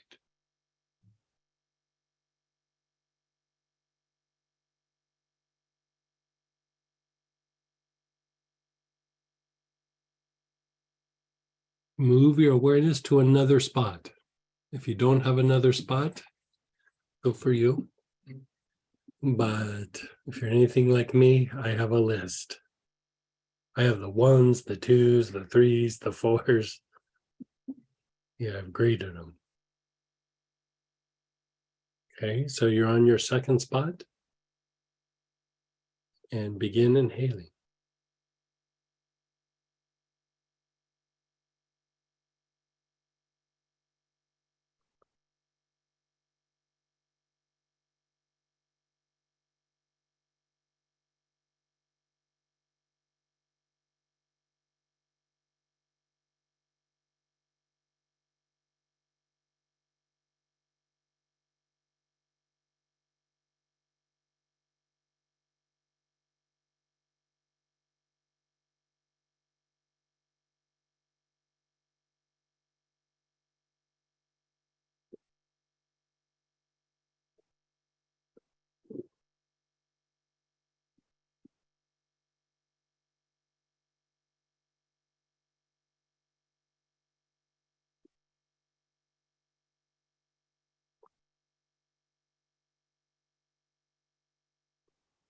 Just let that one go. Just be still.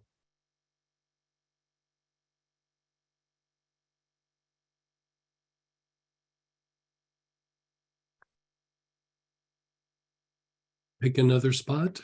If you don't have another spot, go back to one of the first ones. Begin inhaling. Long, slow, deep breaths.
And then just let it go.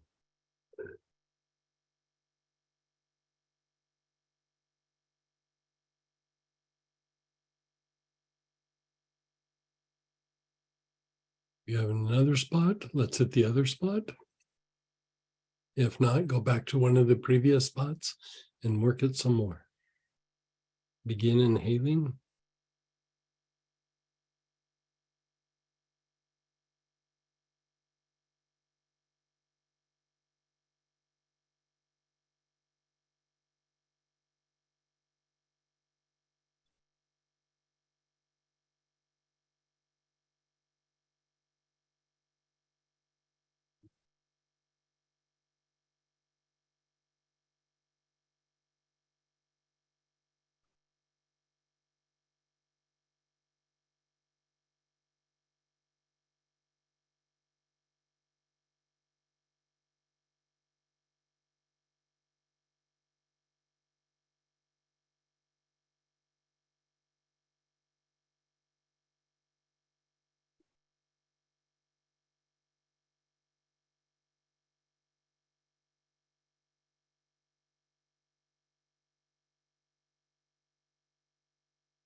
Okay. Just let everything go. Just be still for a moment. Now, as you go through and you unwind specific areas like we just did, sometimes new things pop up, right? So check in with your body. Where do you feel some tension or heaviness in your body? Might not be a compromised spot, right? But if you let something go in your back, sometimes your back shifts around or your hips or your neck. So just see what you notice. If you have a new spot, you're going to put your awareness there. If not, go back to one of your compromised areas. Begin inhaling.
And then just let go. How's that feeling? How's that feeling like the tail?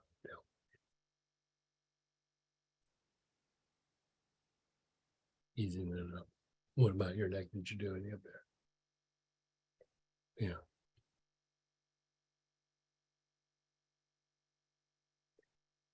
Her Teraband is quietly amazing. Like very quietly. Like especially when it comes to like achy spots and things.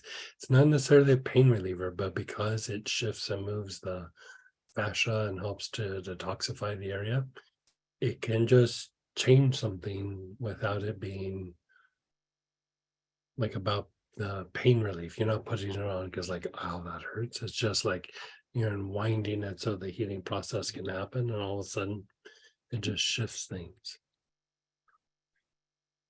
So with that, in this next piece, we're doing some detoxification of the fascia, but now in general. So your best bet is lovage. And Arthrocare and Orange Heather both have a lot of lovage in it. So these are three great choices. Either the lovage, the Arthrocare, or the Orange Heather. And Arthrocare is made specifically for deposits in tissue. So, I mean, you're kind of getting exactly what we try to do with the Arthrocare. So, and the kid, I think that's what it is, Yeah. right? Arthrocare.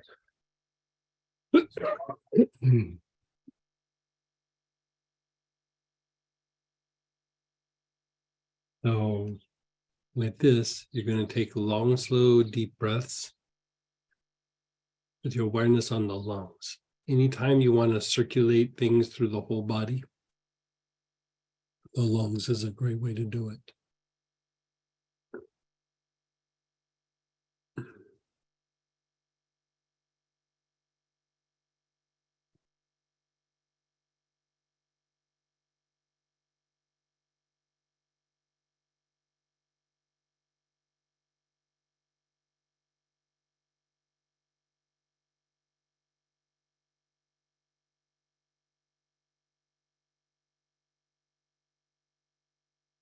You're still taking long, slow, deep breaths with your awareness on the lungs.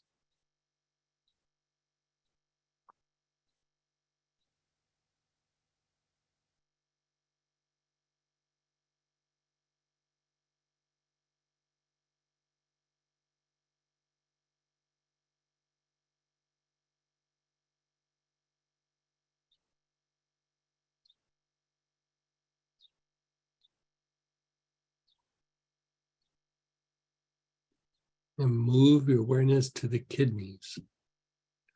Taking long, slow, deep breaths with your awareness on the kidneys.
And then just let go. Just let go.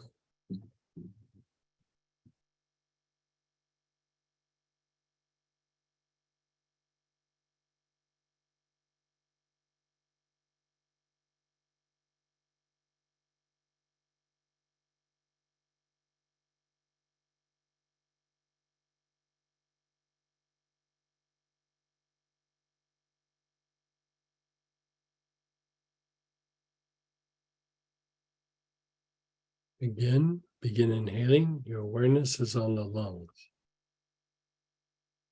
Taking long, slow, deep breaths with your awareness on the lungs.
And then move your awareness to the kidneys.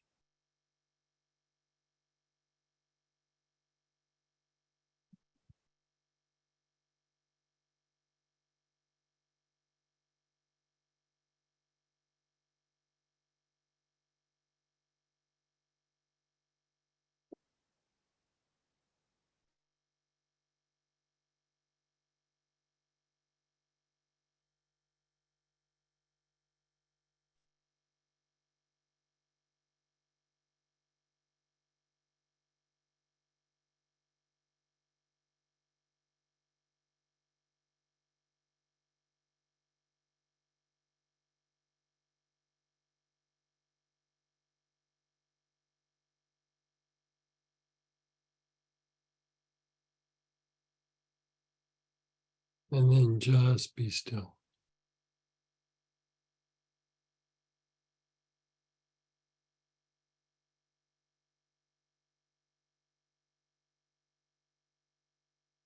Just be still.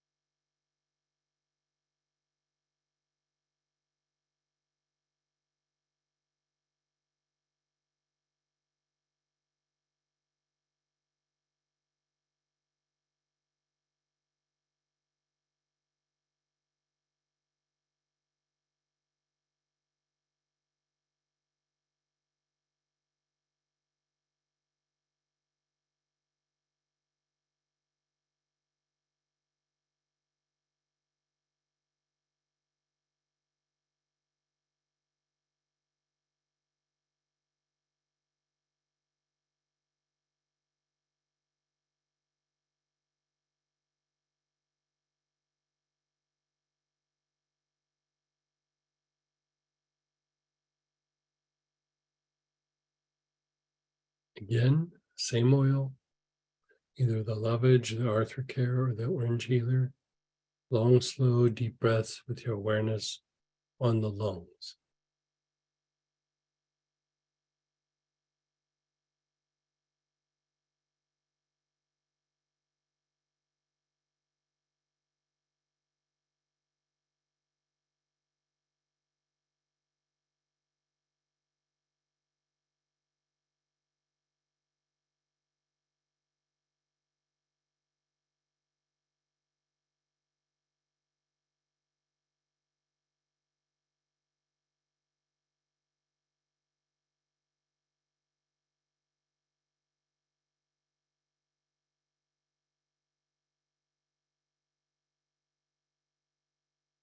You're taking long, slow, deep breaths with your awareness on the lungs.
Your awareness is on your kidneys. You're taking nice, long, slow, deep breaths.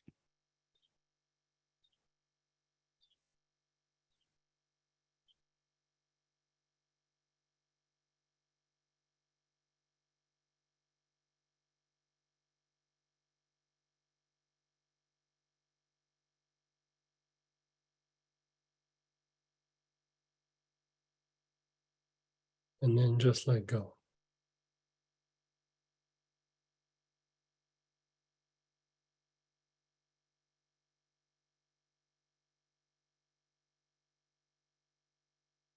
Let's go back to the pine or the terebinth, the first application in this segment. And go back to one of your compromised areas. Take some long, slow, deep breaths with your awareness on just one of your compromised areas.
And then just let go.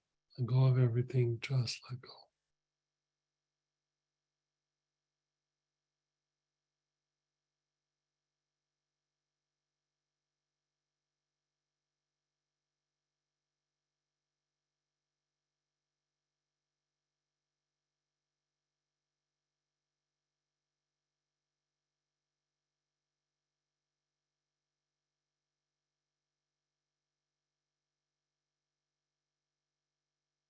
Pick another compromised area, and again, long, slow, deep breaths.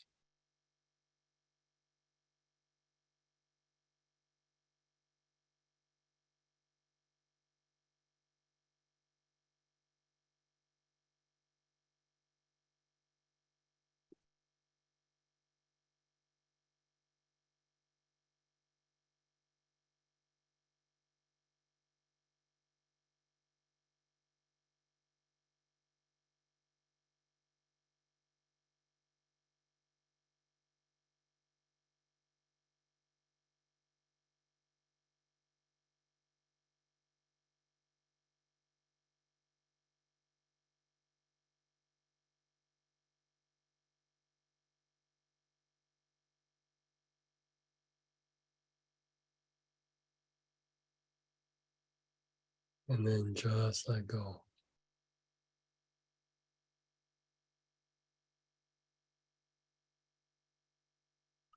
This may not be one of your compromised areas, but let's do your feet, especially the arch of your foot, the heel, the ball of your foot. Explore those areas. Begin inhaling in some spot in the bottom of your feet.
And then let it go. And again, pick up your lovage, your Arthur or your orange healer, whichever one you're using. And begin inhaling. Your awareness is on the kidneys. You're taking nice, long, slow, deep breaths with your awareness on the kidneys.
Your awareness is on the kidneys.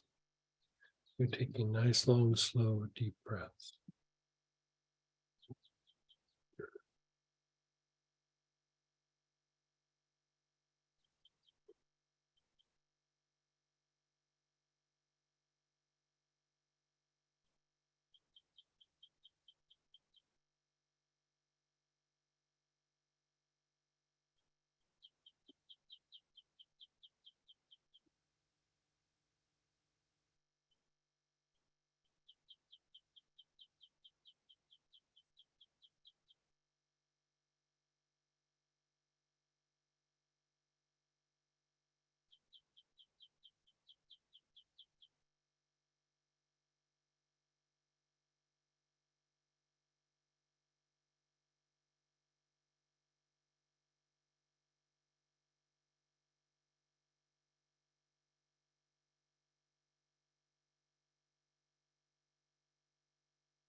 And just be still. Just be still for a moment.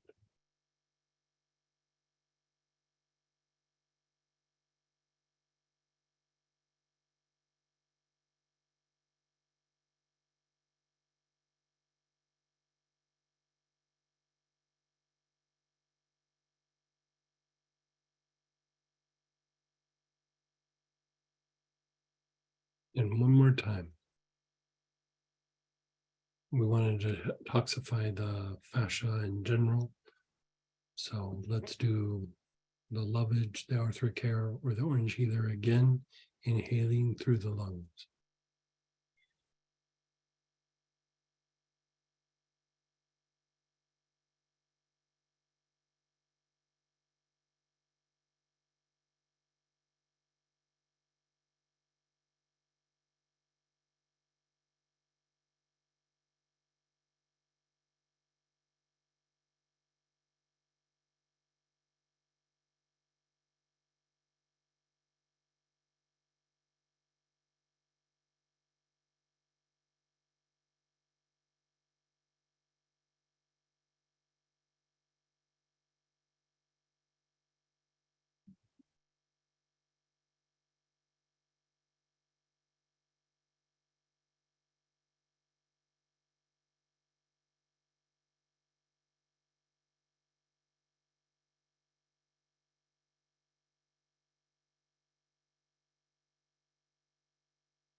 And then your kidneys. Move your awareness to the kidneys.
Just be still, be aware, just let go.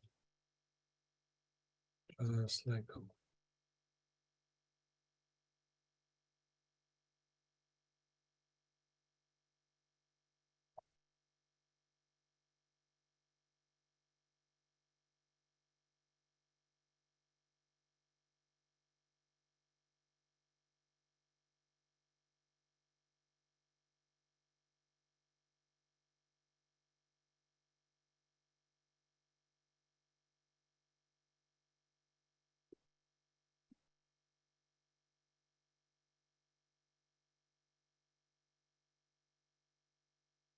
Notice how you feel. Move your body around.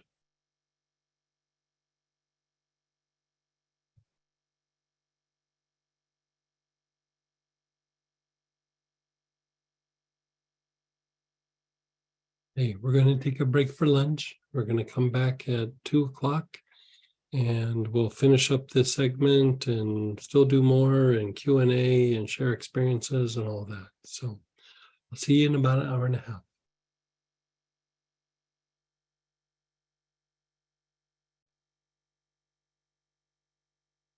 Hey, everybody, let's go ahead and come on back.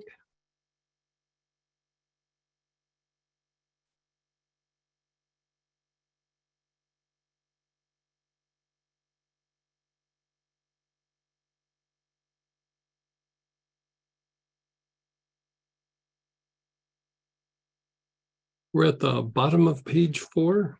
Thank you. Thank you. Thank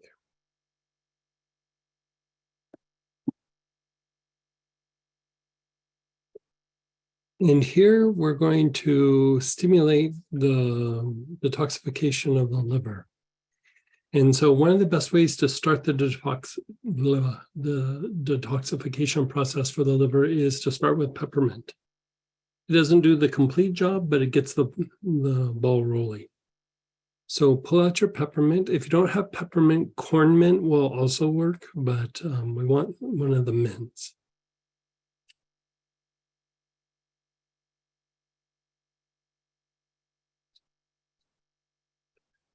And here it's just simple. Just put your awareness on the liver. Now, if you want to put a couple drops of peppermint in water and drink it, you can do that.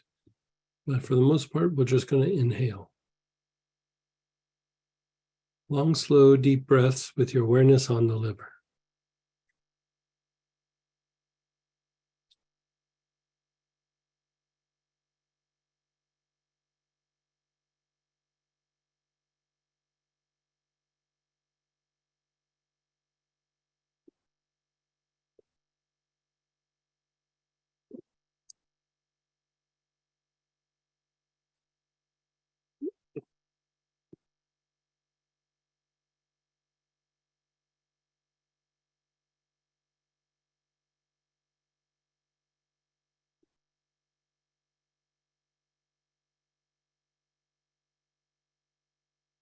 You're taking very long, slow, and deep breaths with awareness on the liver.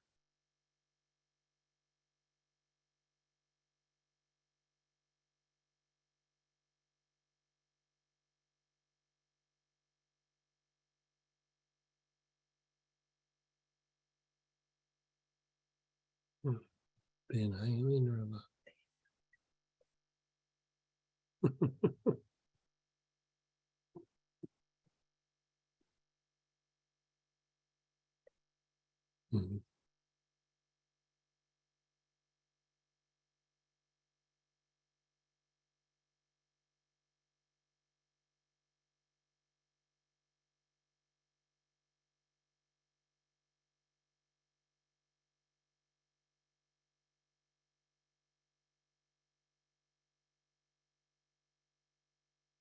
And then just let it go for a moment. Just be still, be aware, just let it go.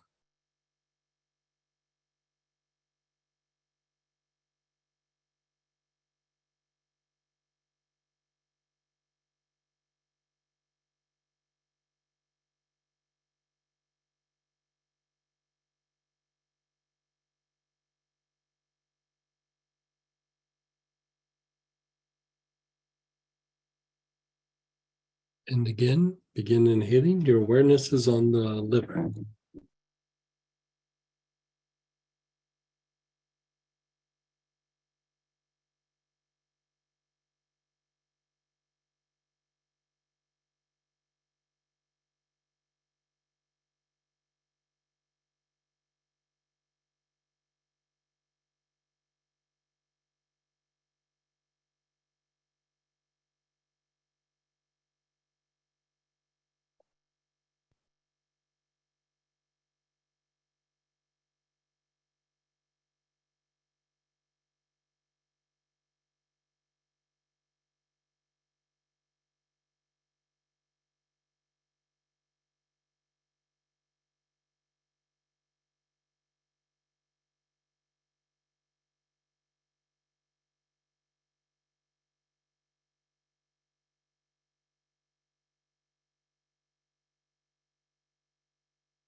And then just let it go. Just let it go.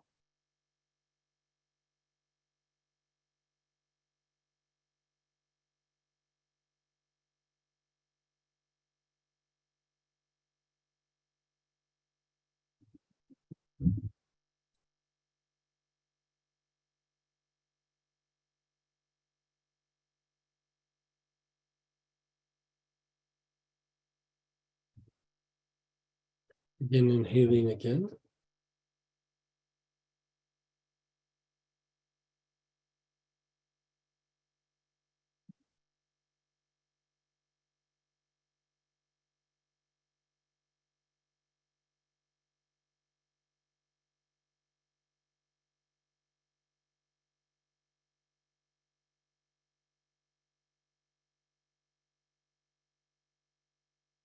You're taking nice, long, slow, deep breaths with your awareness on the liver.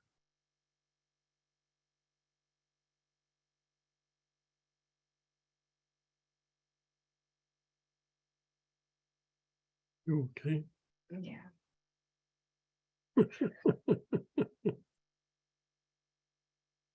Yeah.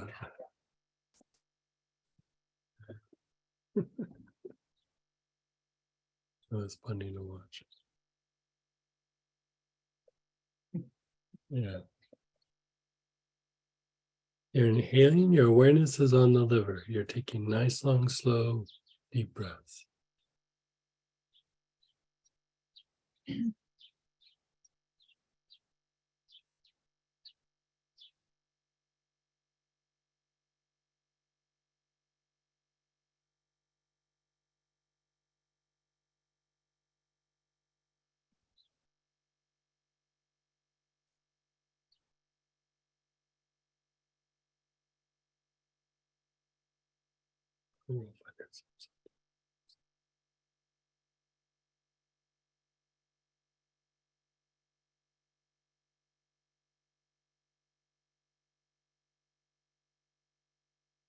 Okay. Just letting it go for a moment. Again, long, slow, deep breaths with your awareness on the liver.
And then just let go.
Begin inhaling again. Your awareness is on the liver.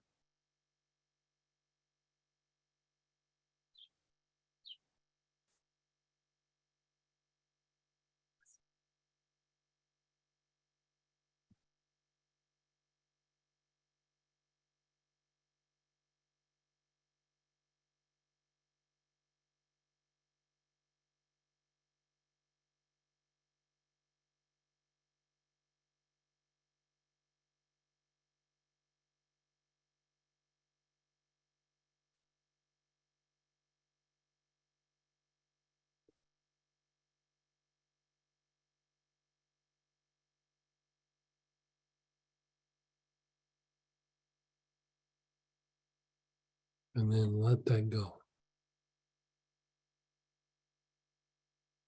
Now we're going to go to a deeper elimination. So in the kit for purchase was liver blend, but also you can use amebasnaga, carrot, goldenrod, Greenland moss, helichrysum, hyssop decumbens, or lemon. So choose one of the ones that's the thing you chose from. And begin inhaling with your awareness on the liver.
And move your awareness to the back solar plexus, the mid back area.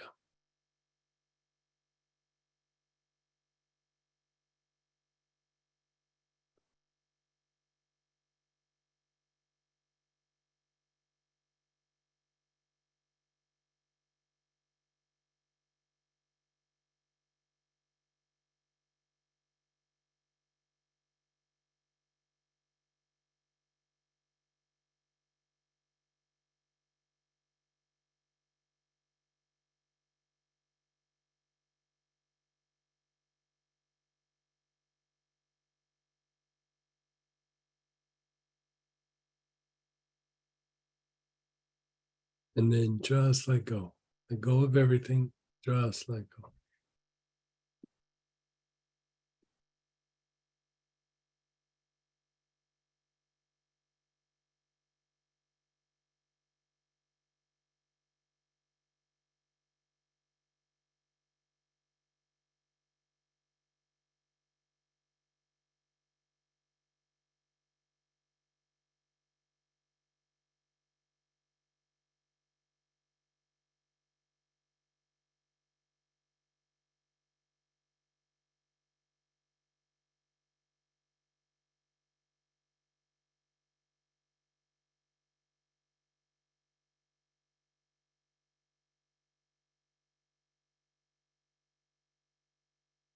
Same oil that you were using. Again, begin inhaling. Your awareness is on the liver, which is the right hand side below the ribs.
Your awareness is on the back solar plexus.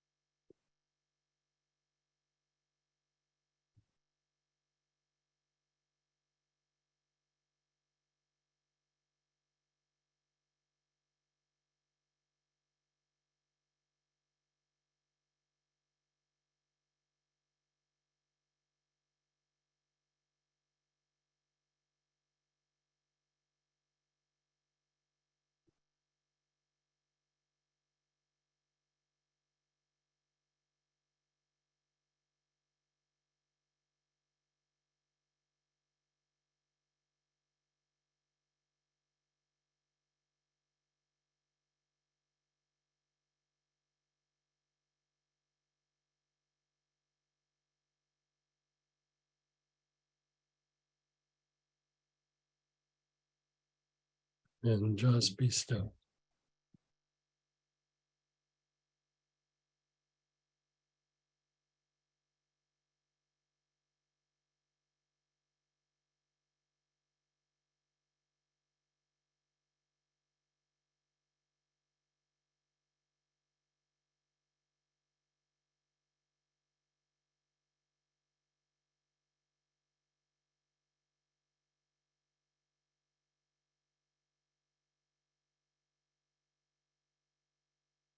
Go back to the peppermint.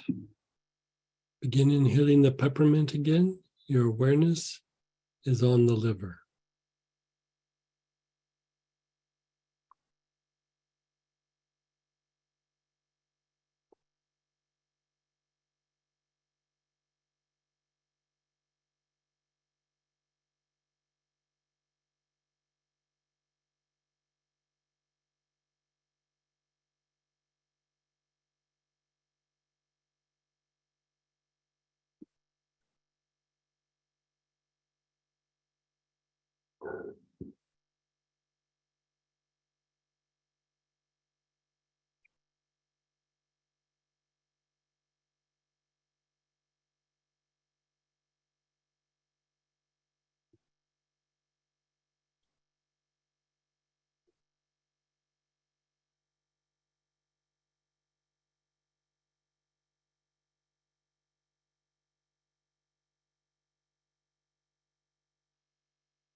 And then just be still, let that go. Go to the second oil that you were using, be it the liver blend or one of the other single oils, and begin inhaling. Your awareness is on the liver.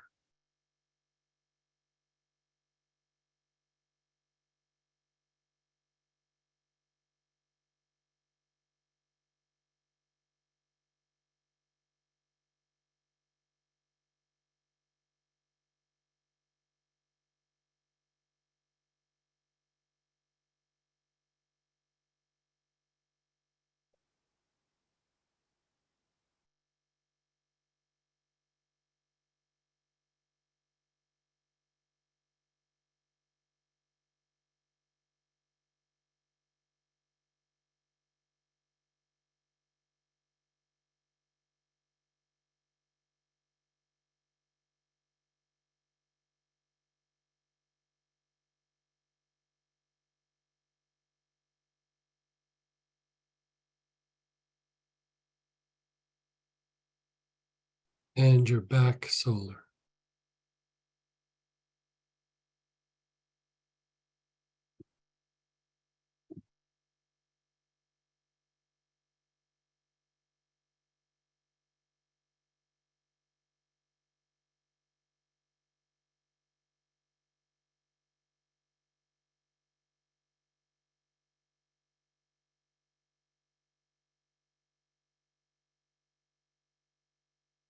Okay, we're going to jump to the accumulations or the accumulation of toxins. So still considered a lymphatic thing, but this is where concentrated levels of deposits or toxins have hit in the body, and the organs of blood purification need to clean these up. Now, the thing with this is this sometimes potentially will impact, like when somebody has really fuzzy thinking, when the lymph is real stagnant.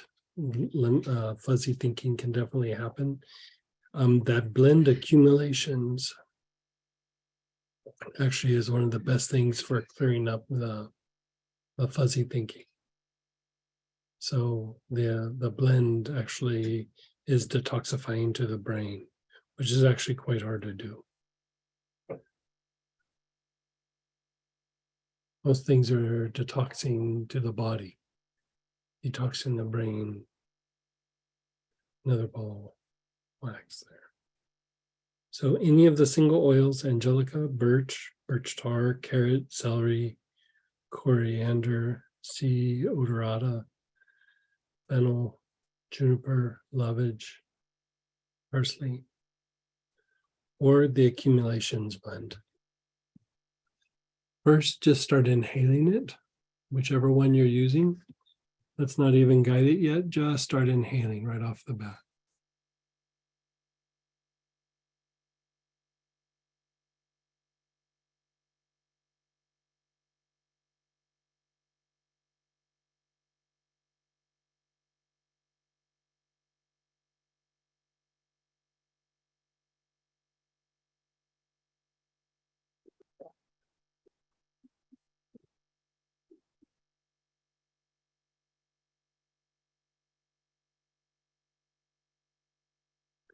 Move your awareness to the lungs. Taking long, slow, deep breaths with your awareness on the lungs.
Move your awareness to the liver, right hand side below your ribs.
Move your awareness off to the gallbladder area. So you're a couple inches from the midline to the right, below your ribs.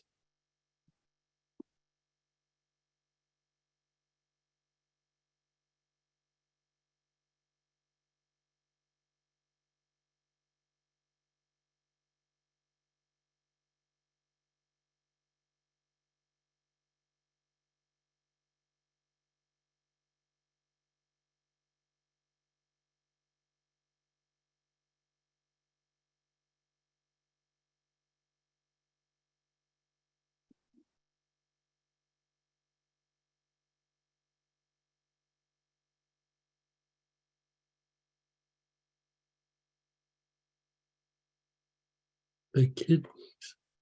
Your awareness is on the kidneys.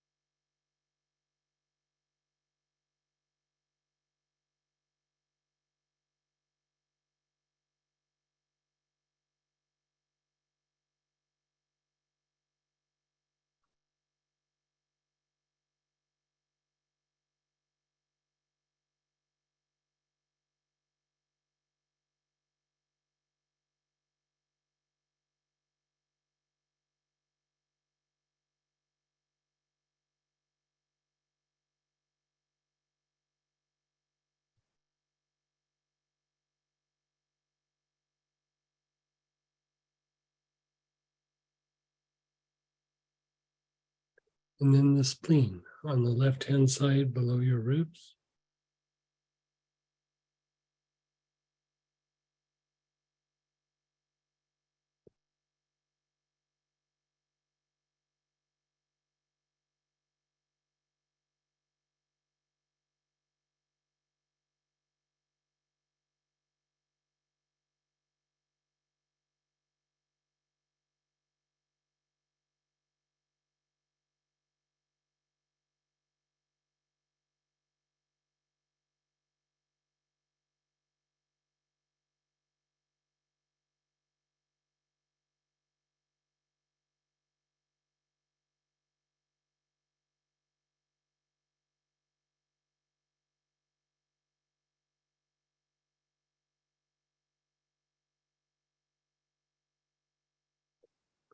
Just let go.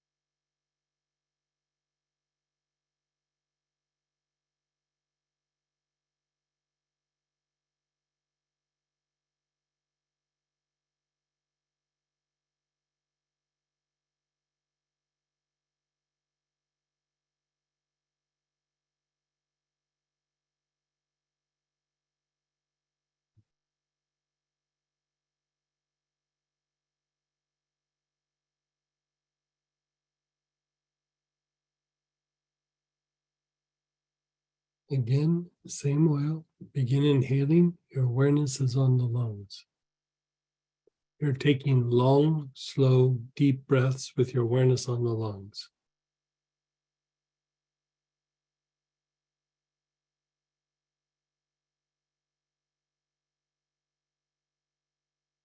And you like that? Yeah.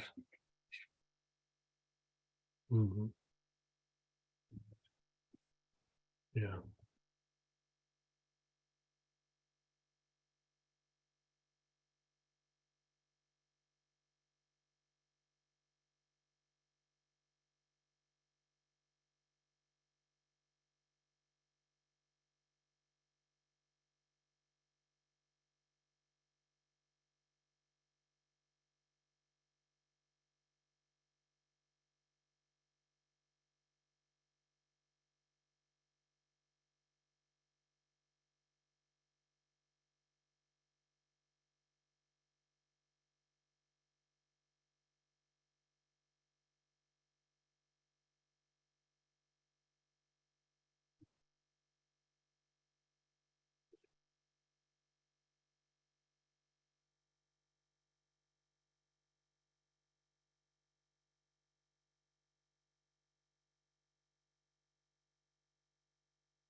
Move your awareness to the liver.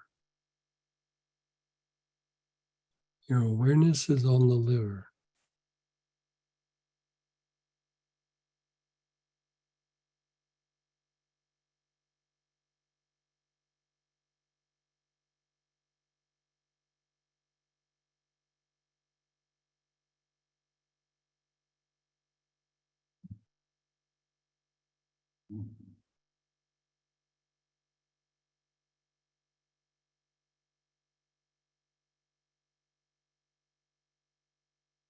And into the gallbladder area. So you're going to go down to your center line, off to the right about 2 inches or so.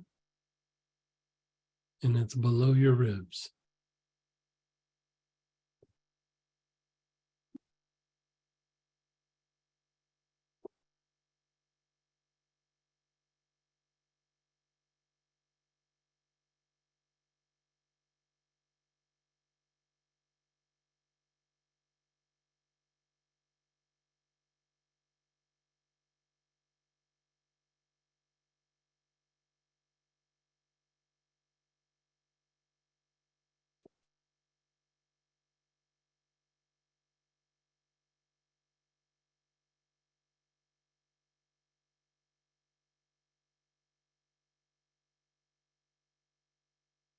And then down to your kidneys.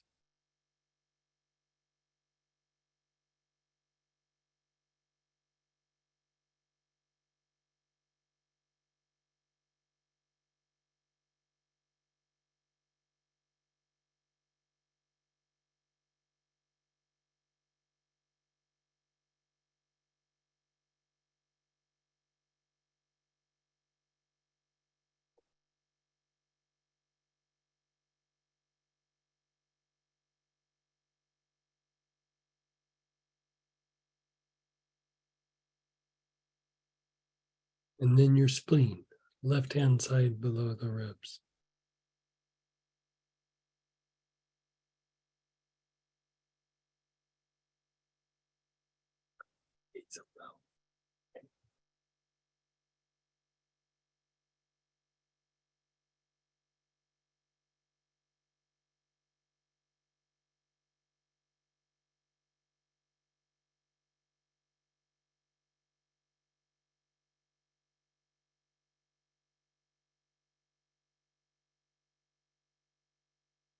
Just be still, be aware.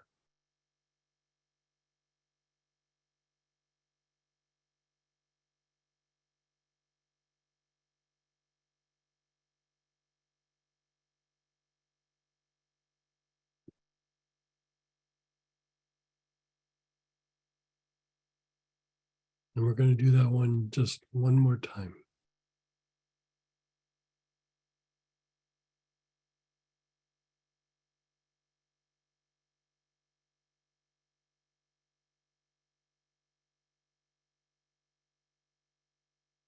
You're inhaling, your awareness is on the lungs.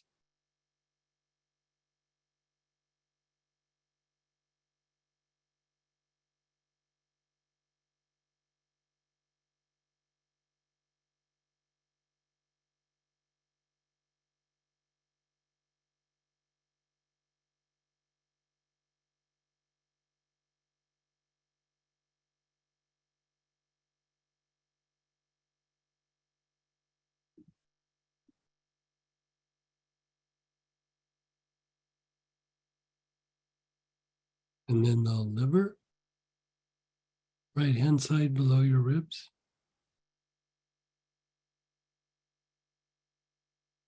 As it's making your bell.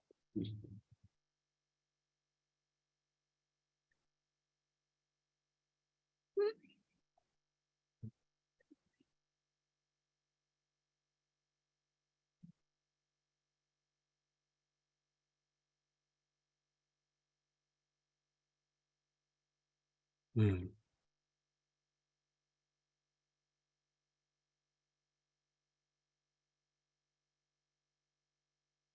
And then the gallbladder. So you're going to go a couple inches off the midline to the right, below your ribs.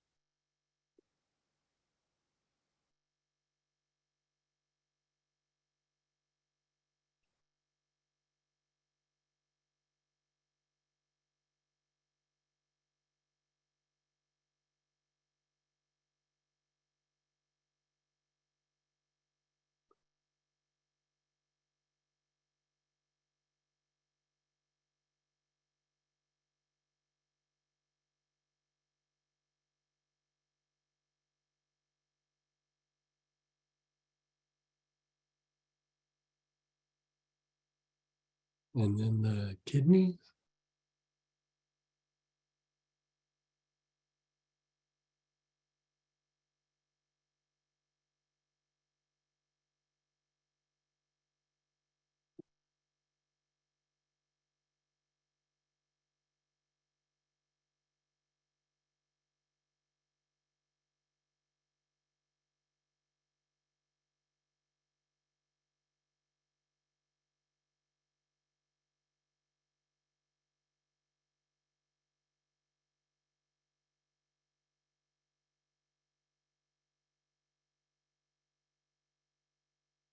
And the spleen. Awareness is on the spleen, left-hand side below the ribs.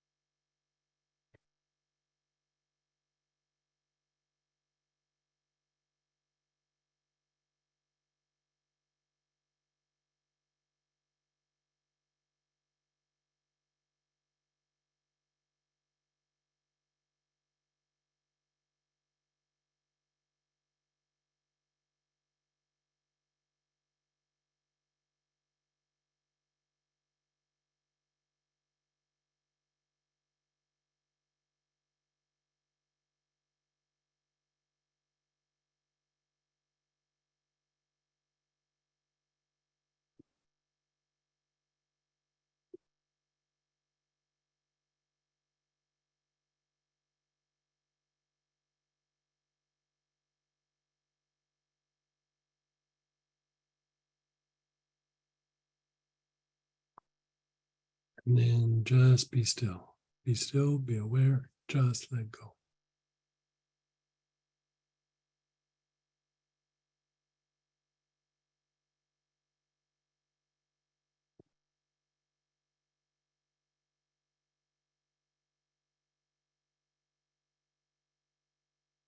Just be still.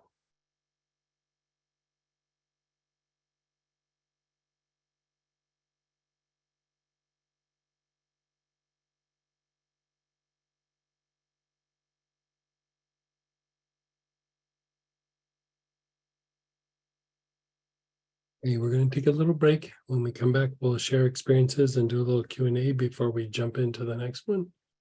So we'll come back in 15 minutes at 5 after the hour.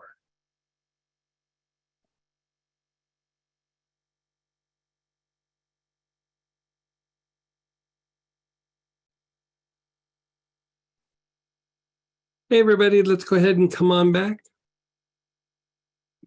And let's share experiences and go ahead and ask some questions. Let's do experiences first. You can unmute yourself or type in. Go ahead and fire away.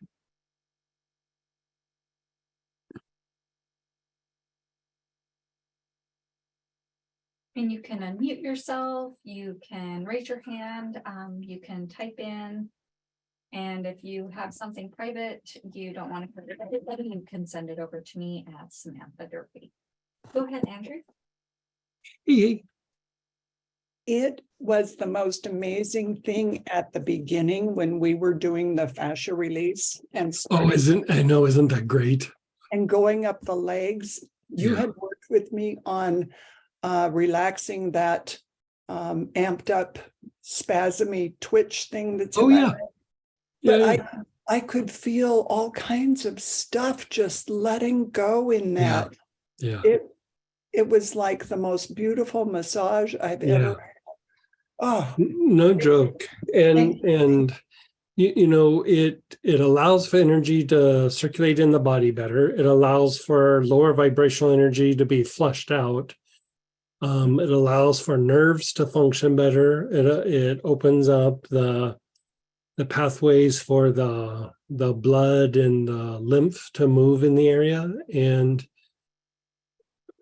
you know, I would say that when you open up the fascia, it causes a significant shift in the nervous system, just in general. Like it's just, you know, there's all these papers of like what it does neurologically when it's like physically, the fascia is physically manipulated. And, you know, I thought about like folding some of that into this work. And I think I will later, but just even if it's information that you guys can read, but fascial work's amazing. Like, however you do it, the manual therapy of fascial work, sometimes it's not too uncomfortable, but most times it's relatively uncomfortable. Very. So yeah. Like, I still get fascial work done about once a month. And I've been having it done for years and it's still uncomfortable. As like all these years and it still hasn't, I'm better at tolerating it, but it's like a lot like physical therapy. You're not going there because you're going to walk out like feeling amazing. You're doing it for a therapeutic reason. And later, like days later, you feel better, but in the moment, it's not the most pleasant experiences.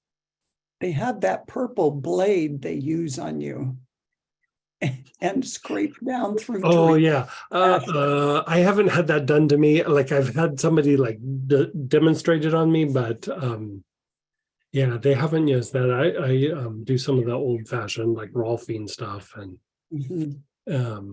but yeah, now they have devices and things that they can use, and I don't know. I'm always been a big fan of fascial work, but I doing it prefer in a way that's nice and soft and gentle is always Yes. better. Yeah, always better. Yeah, thank you. Thank Yeah, you. you're so welcome. And then go ahead, Denise. Hey, Denise. I would have to share what Andrea shared. Just, I felt like a whole lot of release. I'm some really old. I kept getting images of certain things in my past, and Yeah. I just felt like it was a good way for some of them to either exit or, move further away from me, hopefully. Yeah, you're right. Yeah, they either leave or sometimes they come up to the consciousness to be processed and let go, but most times they just leave. Oh, that I was You hoping know, you might say yeah. that.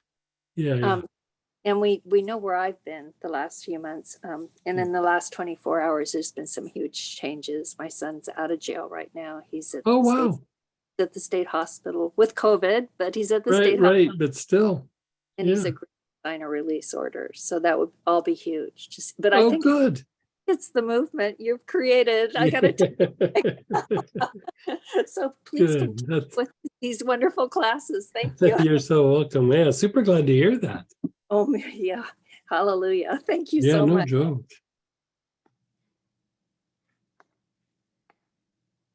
And then we had someone share here in the chat. I had a pain in my brain during the last protocol. I used Angelica and could feel toxins moving around. So strange. But then I felt so relaxed and blissed out. Mhm. Spent the break grinning. Yeah, good. And go ahead, Brenda. Yes. Hi, I am really taken by the terebinth. Is that how Yeah, you isn't it nice? I had a knot in my shoulder and Yeah. put that on, and it's over 50% gone. And Yeah. I don't know. Yeah. I want to hear all about this oil. Yeah, I know terebinth. It's so terebinth is actually it's a specific kind of pine, but it's instead of being from the leaves, it's from the wood. And so it's a type of pine wood. And it is one of the best things for like drying out mucus in the respiratory tract, but for like fascia and joint issues and things like that, it works really, really super good. Like, I mean, really super good. And it doesn't have a really strong scent. And I mean, it just unwinds things like nobody's business. And, like I was saying, like sometimes my shoulder, because of an old injury, will get really wound up to where I can barely move my arm or even my neck. Like when it gets wound up, I can't even turn like that far to the same side. And I was doing healing on it. I was putting a couple things that were anti-inflammatory, and it made it feel a little bit better. I just covered it with terebinth, and like the next day, I was like, why didn't I do this right off the bat? And part of it is that it's detoxifying the area, and it's also relaxing the fascia somewhat. And so it's a really good, super good combination for joint related issues. I like to mix it into certain kinds of pain syndromes and things like that. But Are yeah. there any contraindications? Not really. Like So if I somebody's could bathe pregnant, yeah, you could totally bathe in it. You could take a couple drops internal if you felt the need. I don't really take it internal. I don't really see the big benefit. I mean, it could do some things down in the digestive tract. There's some really specific things that it treats in the digestive tract, but they're not things that come up very often. Okay. Usually used for like joint and muscle pains, things like that, respiratory issues. You can do like strong versions of a bath, like normally I would do 12, 15 drops. I mean, I've been in like where maybe I've been traveling and the back and the shoulder all wound up. I'll put like 30, 40 drops in a bath with some Epsom salt, and I come out like a new person. You can use massage, you can do it topical, like neat. A lot of times when I put it on my shoulder or on my back, I just do a neat application. I don't even put it in an ointment. For a while, I was doing it like in a body tonic just to treat things in general. I think if I remember, I mixed MSM with it just to deepen the detoxification process. And it feels good. Like it feels good. It's not really a pain reliever, but because of what it does to the fascia and how it detoxifies, it's a pain reliever because of what it achieves in the body.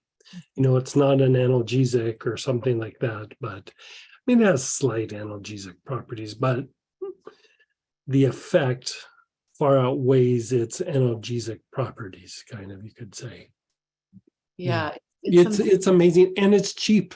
Like I'm not joking. Like when I said, I think I was talking about this like about a year ago, I had to bribe the distiller to make it because nobody was using it, and basically he said he goes, it's so cheap, like it's not even worth me making a kilo. And so like when I buy it, I have to buy like 10, 15 kilos at a time, so he'll make it. And Wow. so I'm game, like, make it, and every year and a half or so I have him, do another 10, 15 kilos. Well, thank you for Yeah. using it today. It's amazing. Yeah.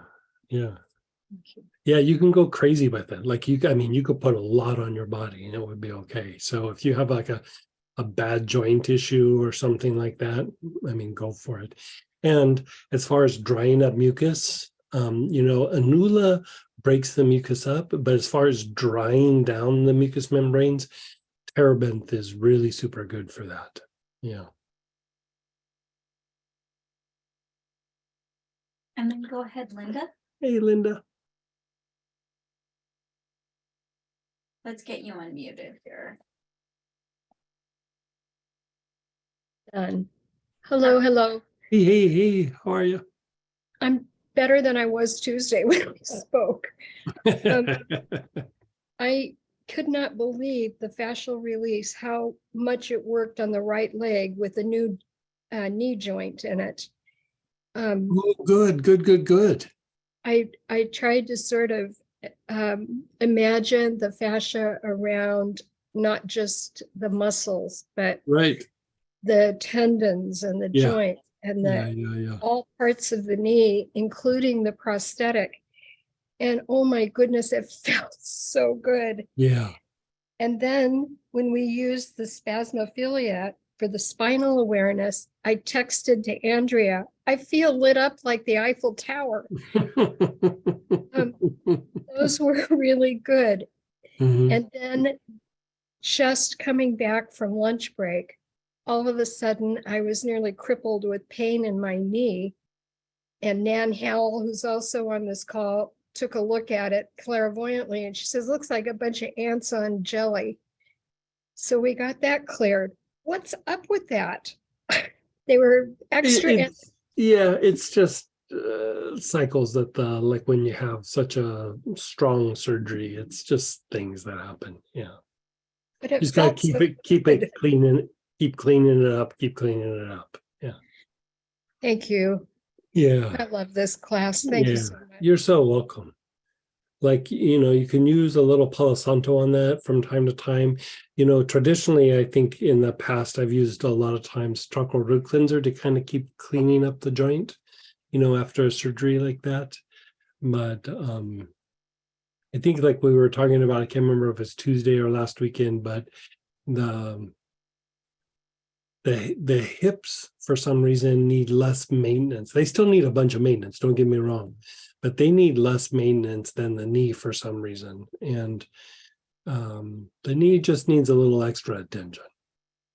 That's the way I just always look at it, is it just needs it's handheld for a little longer than the other joints. Yeah. And then go ahead, Ralph. Hey, Ralph. Hey Greg, how you doing today? Hey, how are you? Good. On the fascial release, Mhm. I know you sustained installation. Is there anything to be gained by taking it internally? Internally, no. In fact, there's oils in there that shouldn't be taken internally. So not a big one to take internally, Okay, but topical application is the biggest, between either inhalation or topical application. That's where you're going to get the most bang for the effort. okay, Yeah. Now, if you want to help facilitate deeper fascial, release when you're using it, is Mhm. use Shazandra internally. okay, Take Shazandra internally and then use that either inhalation or topically, and it is a very big 1-2 punch. okay. Yeah, Good. yeah, yeah. All right. Also on the fascial release, Mhm. I noticed that lemongrass is curiously missing there. Is lemongrass better at lymph and not, it just doesn't do as well for fascia? Or was Yeah, that, or is so this one of the things where Greg got busy putting the list together and? no, like we're talking about the fascial part Yeah, at the very beginning. yep, Yeah, 1A.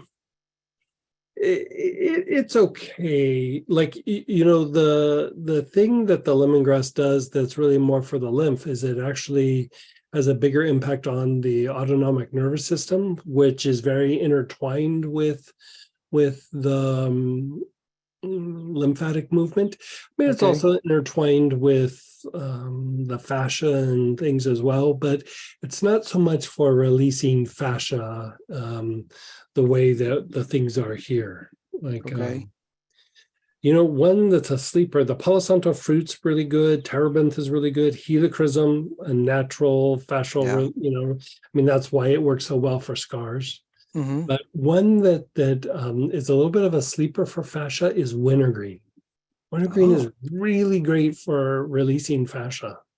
okay. Maybe not so much on scars, but like when you have an area that's really like wound up, Mm-hmm. Yep. the wintergreen can really help break that up. In the old days, I used to mix wintergreen and helichrysum together to put on those spots. Okay. And it's usually some area where there's been like a deep injury or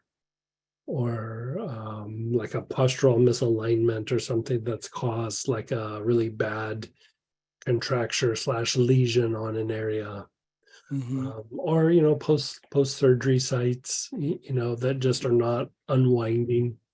Okay.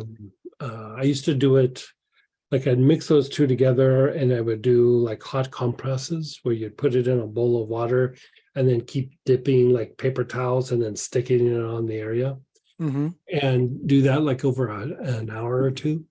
And oh man, it unwinds just the nastiest, wound up spots. Okay. Yeah. All right. Yeah. So I've got the problem on my shoulder blades Mhm. where the muscles are tight. And so when I go to move my arms, my my shoulders.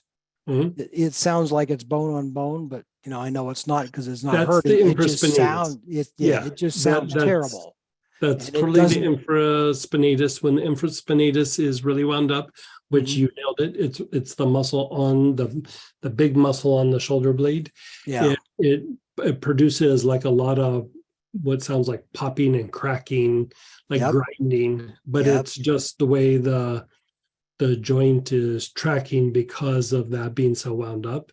Mhm. And so it's hard to do on yourself, but if you can have somebody put like either terebinth or helichrysum or the fascial release or even the trigger point blends, like Mhm. directly on the shoulder blades, Yeah. and you do that even just 2 or 3 nights in a row, you'll notice that the popping and grinding goes down quite a bit. Okay. All right. Excellent. Thank you. You're so welcome. Whenever I do that on the shoulder blades, I feel it all the way up into my jaws. Like I feel Yeah. tension leave all the way up into my jaws. Okay. All right. Great. Thank you. You're so welcome. And someone shared, so relaxed, can't talk. Terebinth in bath with Epsom salts, being carried instead of regular salt. Yeah, the Epsom salt is more of a magnesium based, and so it is a little bit better for muscles, tendons, and fascia. I mean, you can do it with regular salt, but the Epsom salt just takes a little bit more tension out of the body. Not so much like regular salt is more an etheric cleanser. The Epsom salt has a cleansing effect, but here you're trying to target the unwinding of the soft tissue. Love the oils you sent for this class. Yeah, thank you. At the end of the first segment, old memories began releasing like a series of smoke rings. Mhm. Essentially, they were coming so fast I couldn't complete a full breath in between.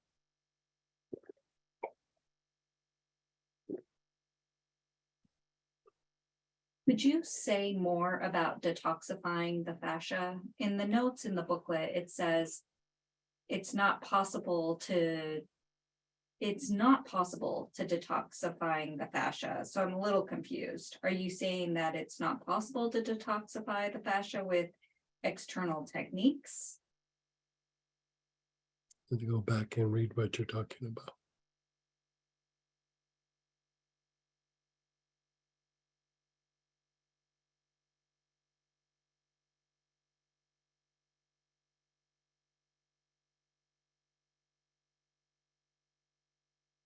Page 1B.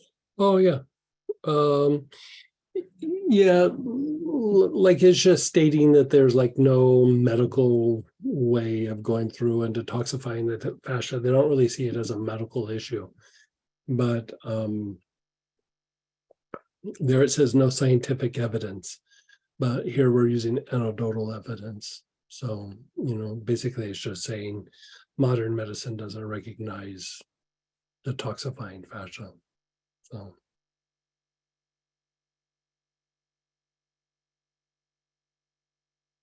Yeah.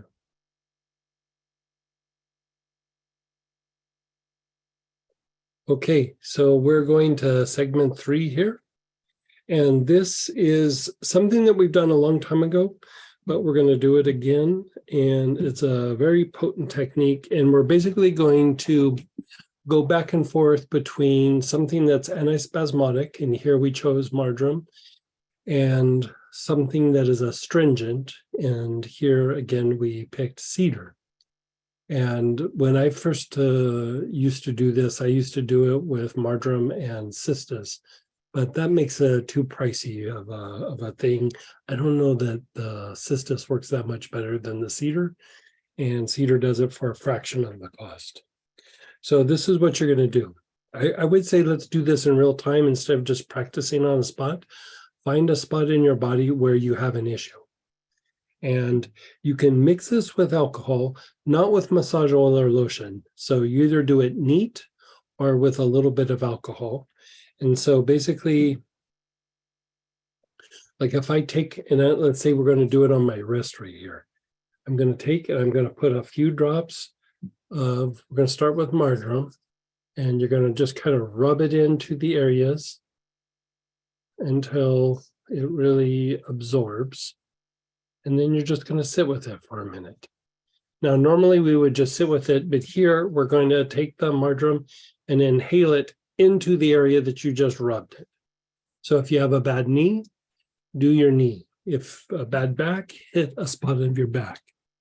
Shoulder, jaws, neck, wherever it is, put several drops, rub it into the area. And then once it's kind of feels like it's absorbed, then begin inhaling the oil into that spot.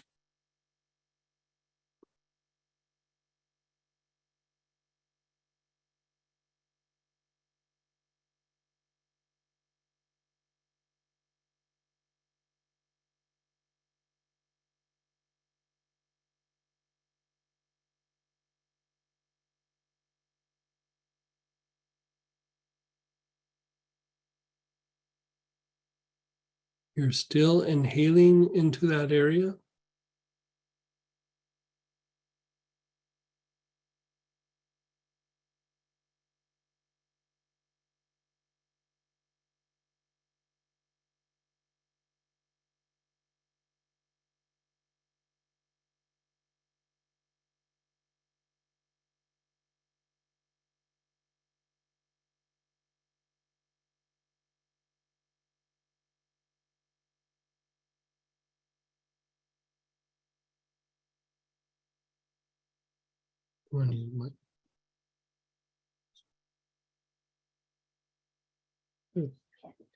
There should be a margin.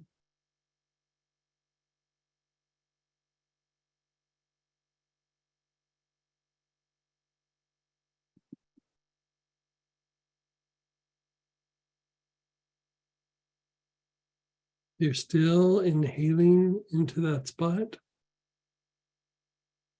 This is opening up all the lymphatic vessels and blood vessels and everything. Then when we come back with the cedar, it's going to constrict everything. So basically, we're going to manually open and close the vessels in this area to manually pump lymph out of the area. We're going to manually stimulate lymphatic movement in this particular area.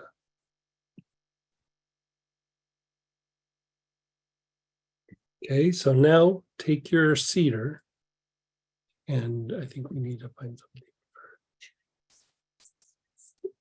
Ask her if she has. Let me see, hold on. Let me just pull up some of the stringents.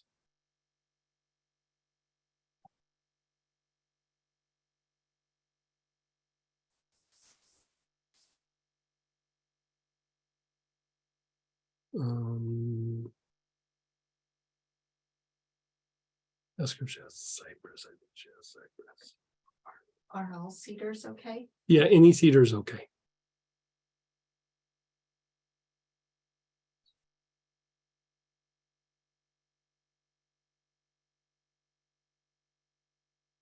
Parsley, good work too.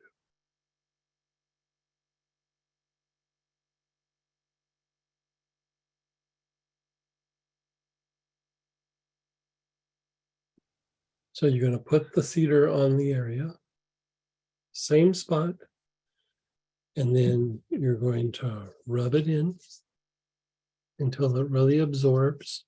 You're just covering that same area. Now, if you feel that your skin tends to be a little bit more sensitive, then I would put this in a base of alcohol. Just a little tiny bit of alcohol with several drops, and then the oil, and then rub it into the area.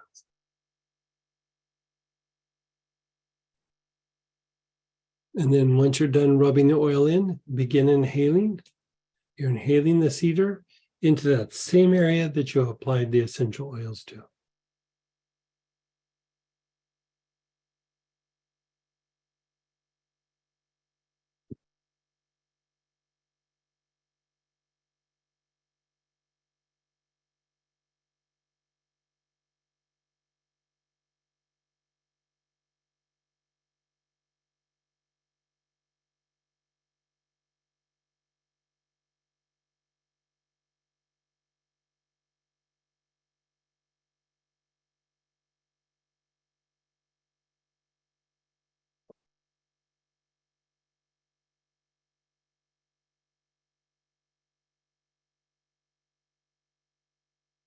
Can you please repeat the techniques, please? Okay, you're gonna put several drops of the oil into the area and then rub it in.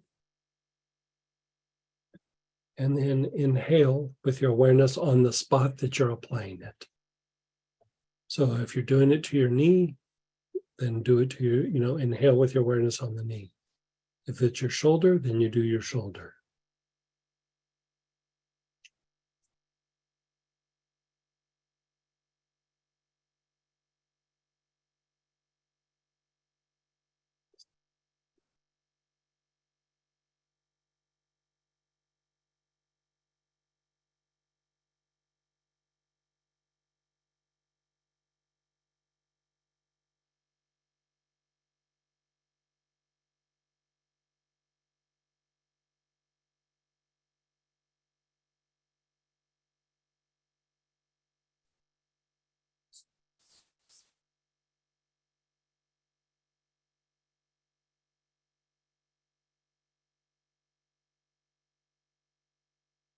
And then just be still and be aware.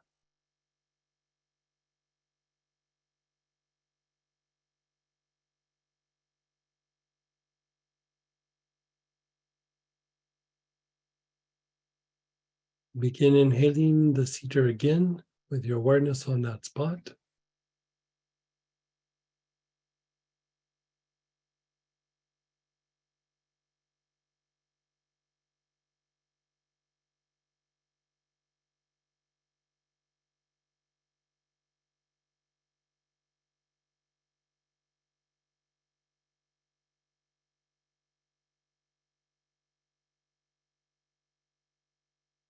And then let go. So now again, we're going back to the same spot. You're going to put a few drops of the oil on there.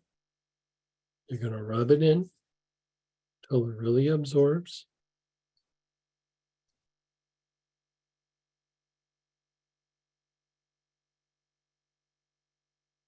And then you're going to take the marjoram and you're going to inhale on that area.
Keep inhaling the marjoram into that area.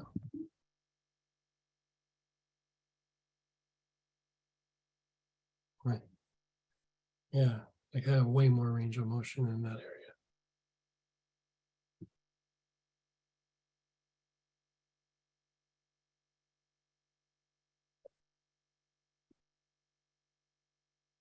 You're still inhaling the marjoram into that spot.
And then again, you're going to put some cedar on the spot.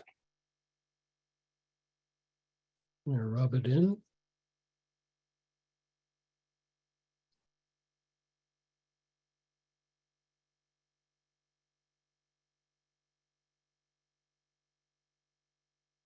And then inhale into that area. Inhaling the cedar into that area.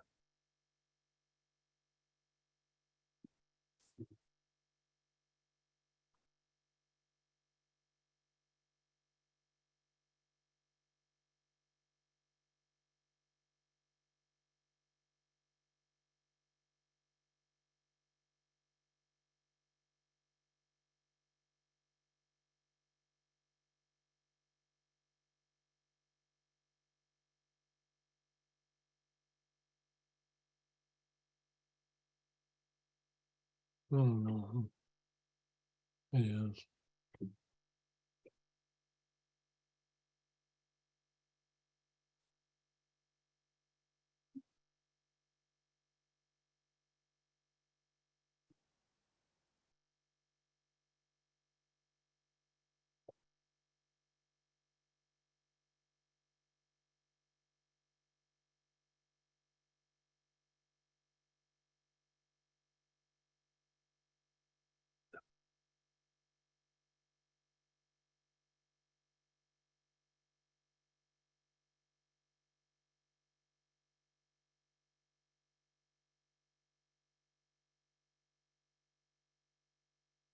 And now, either if it's your leg or knee, stand up. If it's your back, move around. Whatever it is, move it around and see how it feels.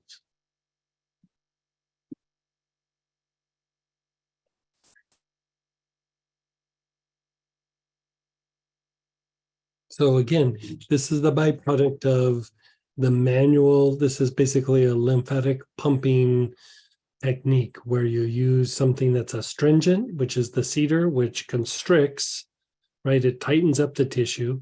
And then marjoram opens the tissue up or opens up the vessels. So you're basically opening the vessel, closing the vessel, opening the vessel, closing the vessel. And by opening and closing like that, you're manually moving blood and lymph out of the area. So you're doing a manual lymphatic pump technique on this particular area. And so done on a regular basis, like if something's really super compromised, it will take the pain out, it will help it to heal, it will reduce swelling, it helps to open up the lymph nodes, increases range of motion. I've been doing it on my wrist, and like you can kind of see, well, I don't know if you can see, but I have a much greater range of motion and that I did it in, and my wrist felt fine, but now the other one feels all like tight and squeaky when it moves, and like I can feel the restrictions. This one feels like it's been shot full of WD-40 or something. So anytime you get things moving like that, you do open up the potential for there to be greater lubrication in the joints, which would be synovial fluid, being pumped from the synovial sacs. And so we did one area. Let's do the same technique, but let's jump to the other area. Like if you have another area in your body, or if you did one knee, you might as well do the other knee. Or if you want to keep working the same spot, you can work the same spot. So I usually start with marjoram, but you can start either way. So again, you're doing the same thing where you're taking a few drops of marjoram and you rub it into the spot until it absorbs. And then inhale with your awareness on the spot where you just applied the oil.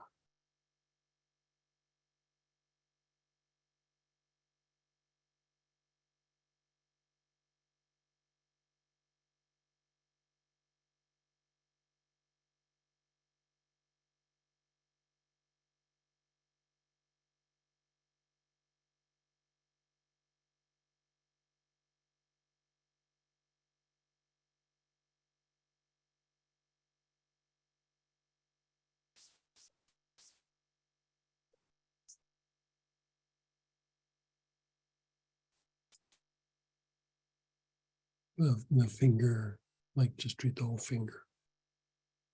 I treat the palm or the back of the hand, depending on where it's at. So somebody was saying they have like arthritis in a finger. You can treat the finger, but I'd also like take it down into the hand a little bit, just because it helps to detoxify the tendons as well. So, you can do the spot, but I would actually do more of the surrounding area. This is very good for arthritis, by the way.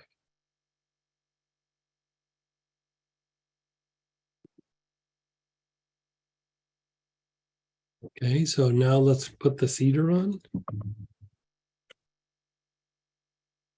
You're putting it in the same spot and you're just rubbing it and working it in just like you did before.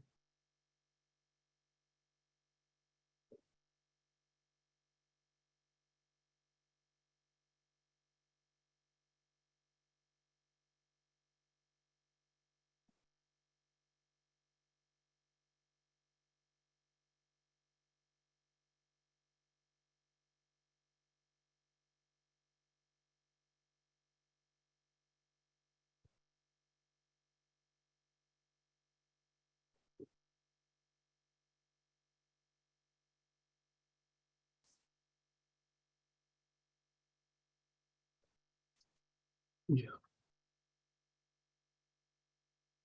You're laughing with.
And just let go of the breath for a moment.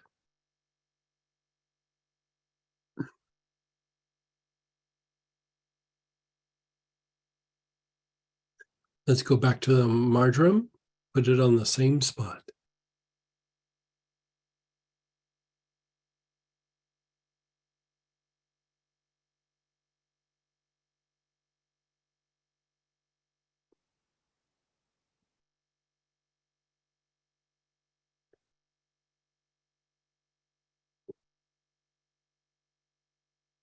And then when it's absorbed, begin inhaling the marjoram with your awareness on that same spot.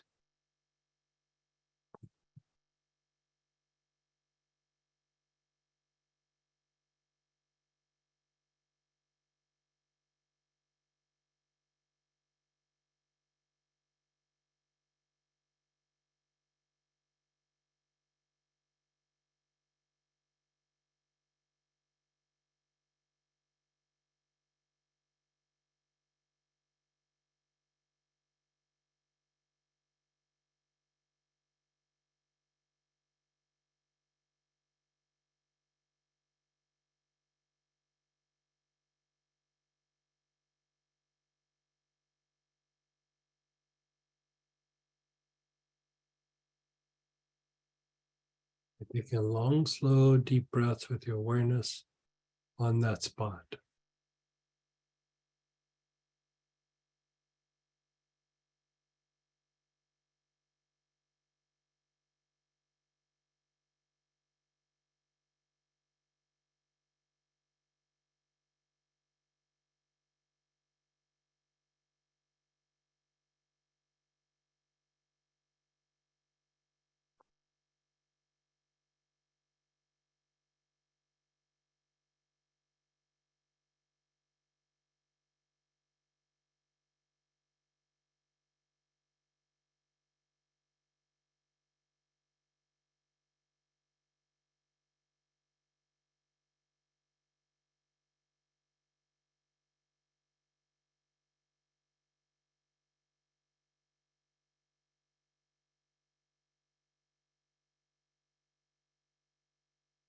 And then let the inhalation go. And now let's switch to the cedar. Few drops. Rub it in.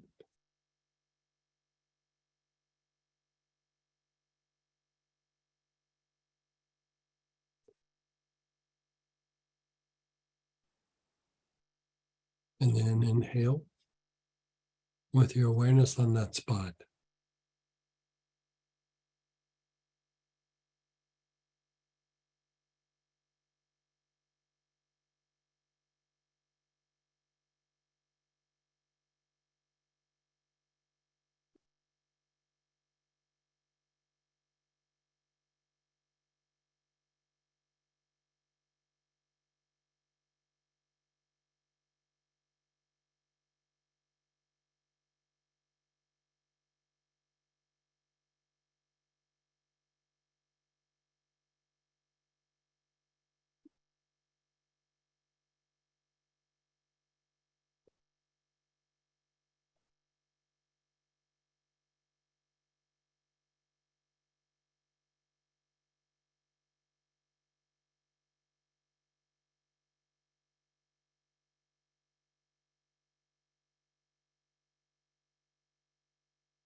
And then check in with that area. See how it feels. Move it around.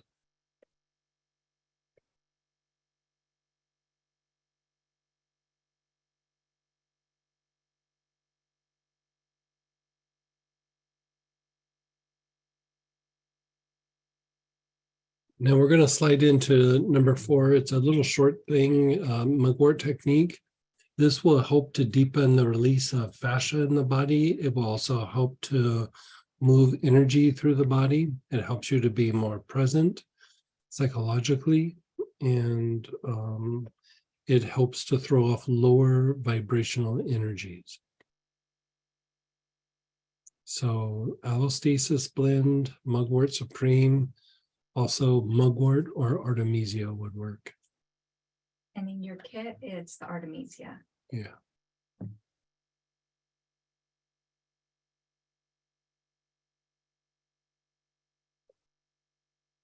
If you want, you can dab it on the joints. We're going to hit the joints of the arms and legs. You could put a little tiny bit on each one, or you can just do the inhalation the way we're going to do it now.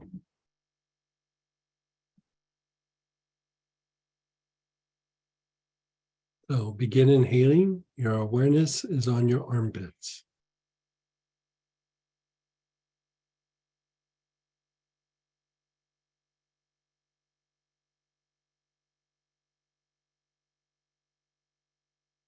Long, slow, deep breaths with your awareness on your armpits.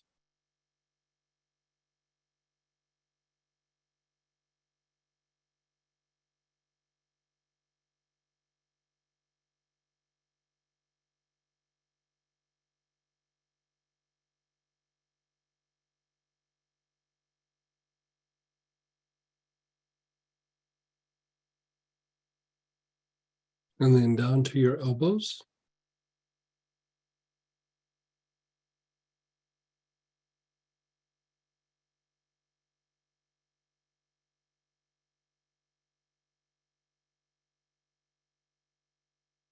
Your wrists.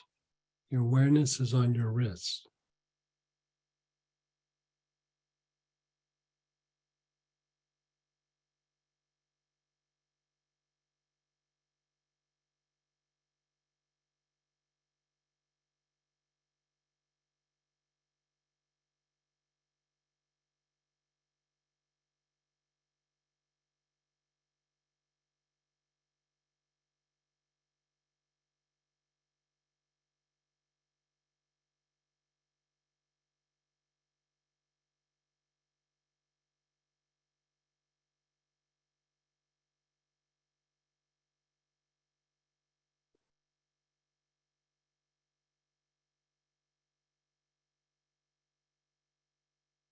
The palms of your hands.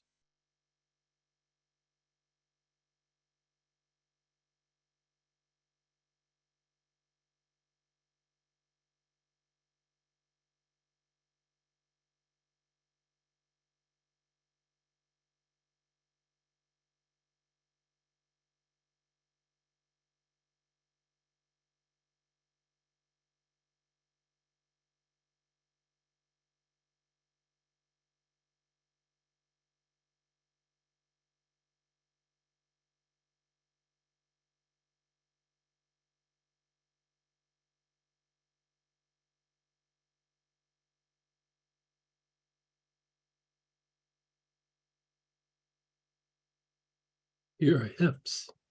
Your awareness is on your hips.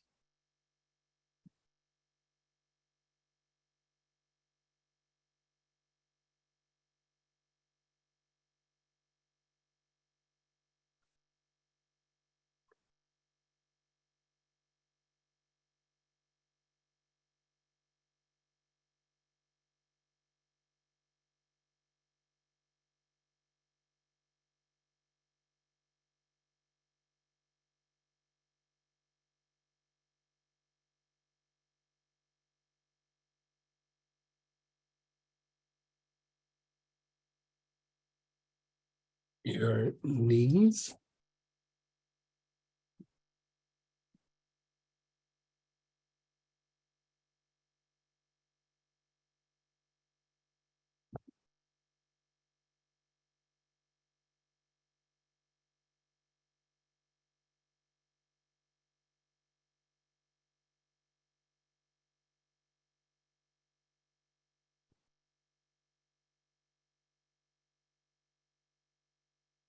Your ankles.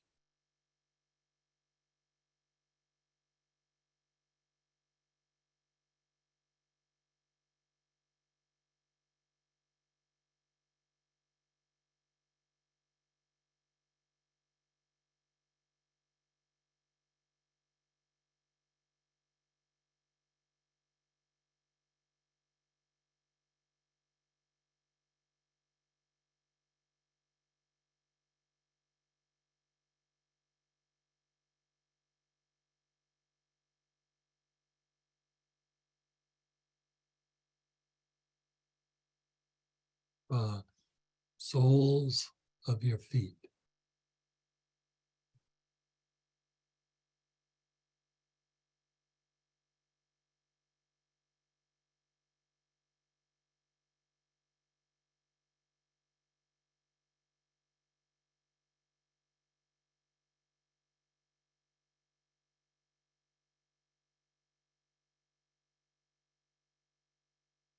Your navel.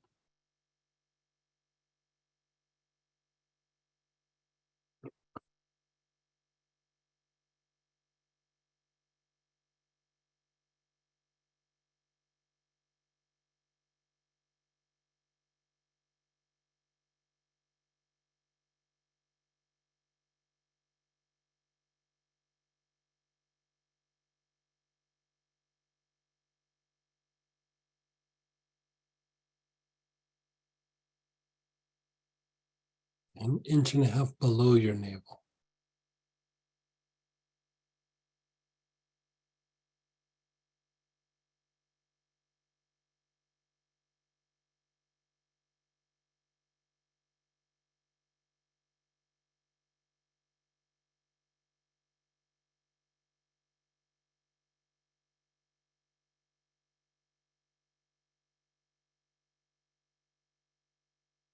Just let go. Let go of everything. Just let go.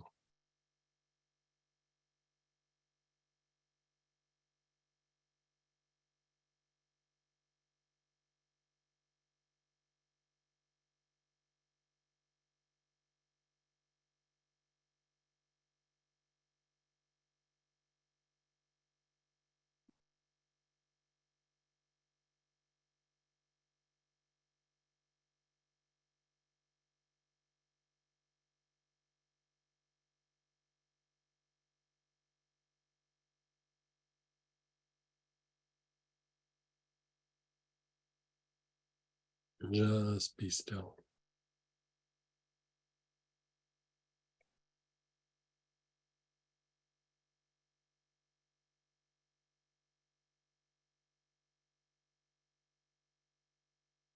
And let's do one more cycle. Begin inhaling. Your awareness is on your armpits.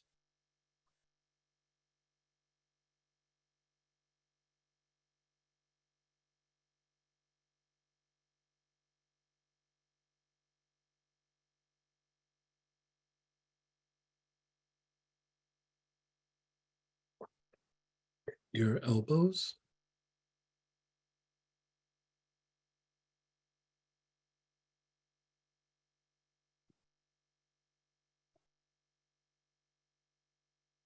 your wrists,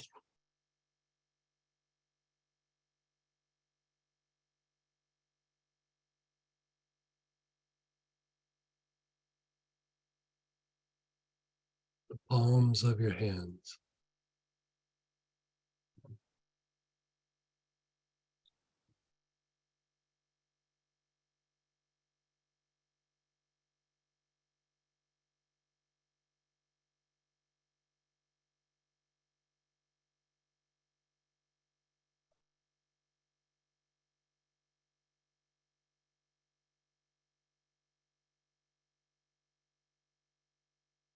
your awareness is on your hips,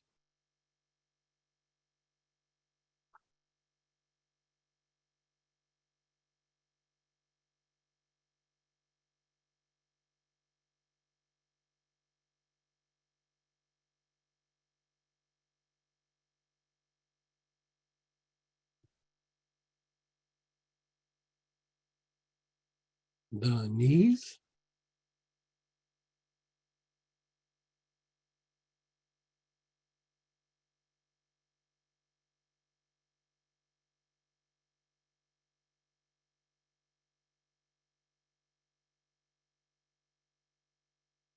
the ankles,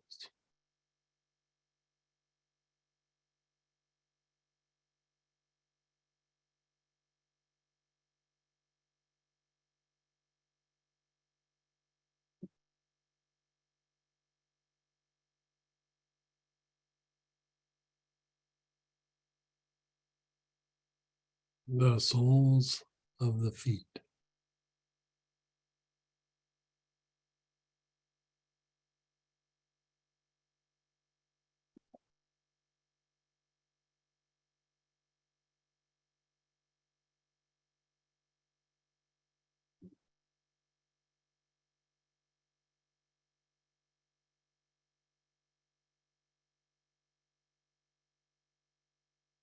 your navel,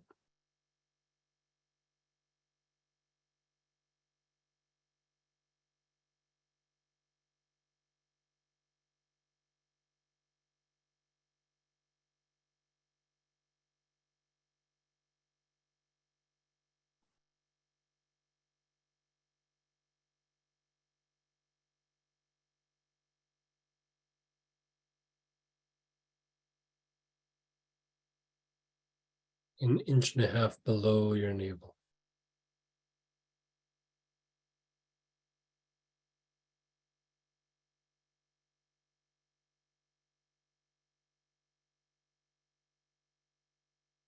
So what you're doing with the mugwort, what you're doing with the artemisia, the allostasis, whichever one you're using, is you're opening up the channels. You're opening up the flow of energy or life force going to the area. You're helping to unwind the fascia. You're calming down the nervous system. You're displacing lower vibrational energies. But areas that are compromised usually have a low flow of energy moving to them. So wherever you put the marjoram and the cedar, whatever area that you worked, let's have you take your allostasis or artemisia, whatever you're using, inhale on that area. Just inhale on that area.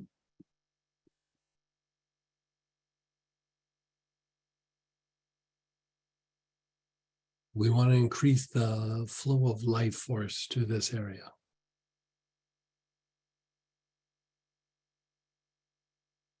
Wherever you inhale with mugwort or allostasis or artemisia, you're increasing the size of the chakra or minor chakra. You're also opening up the meridian. So basically more energy is flowing to that spot. Now, if you're like, say you did the elbow, go to the armpit and then go down to the wrist. So basically you want to treat above the area and below the area. You want a flow of energy going through that area. So if it was your knee, do your hip and your ankle. If it was your hip, do a bit of your spine and your knee. Like wherever it is, go above and below. If you're not sure, just explore areas above, explore areas down below. So go to the area above wherever you were treating with the marjoram and cedar.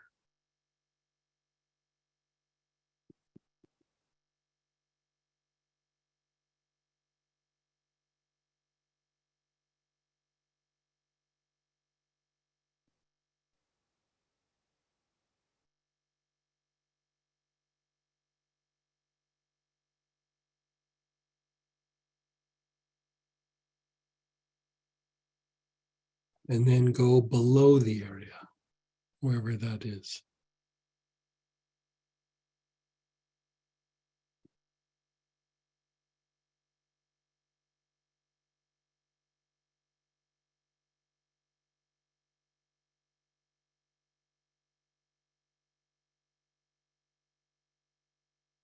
Okay, now go to the next spot that you treated.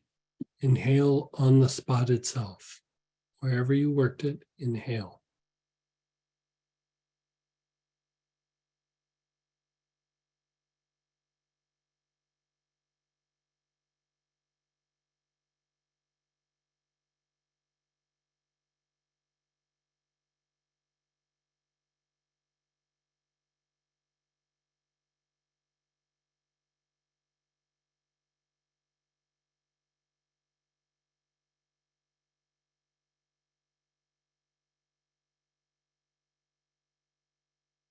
Go above the area. You're taking long, slow, deep breaths.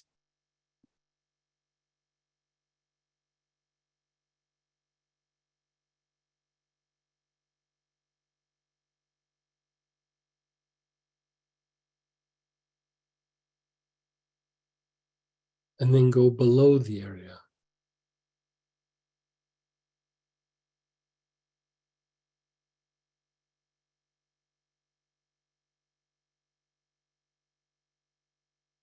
How's that feel on your spots? Okay.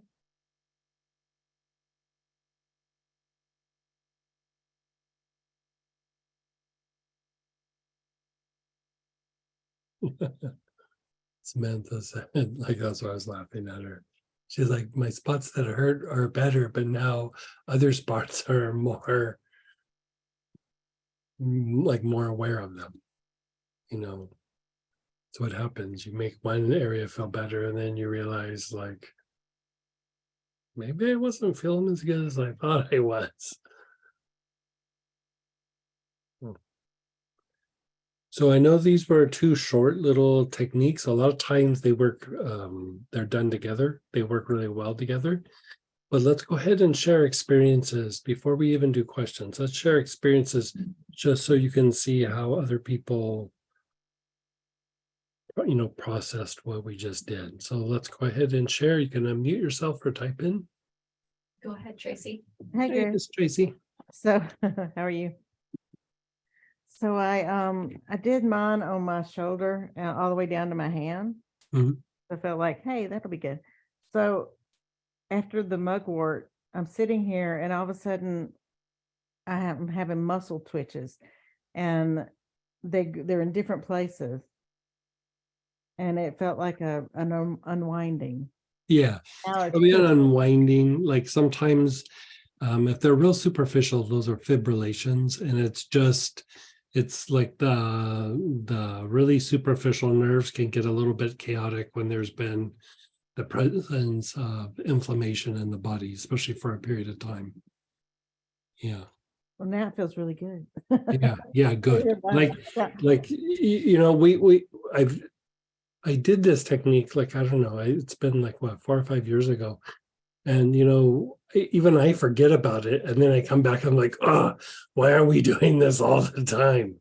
Like, it works so good. But until you kind of really delve into all the lymphatic work, if the lymphatic system is stagnant in a lot of other places, this only works so well. So it really is better like in this integrated process. But any sort of old injuries, or like for you, it's a new injury with the surgery site, this could be very, very helpful. Well, let me ask you this. So you Mhm. said cedar and alcohol. Would it Mhm. be helpful could we use the marjoram liniment that you made? As long as it's either alcohol or witch hazel based, because you want it to be able to dry.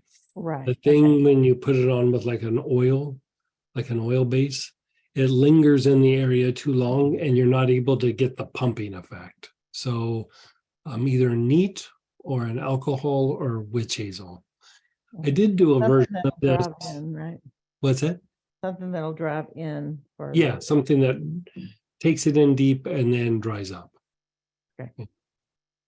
Thank you. You're so welcome. And go ahead, Denise, then Robert. Hey, Denise. Let's get you unmuted.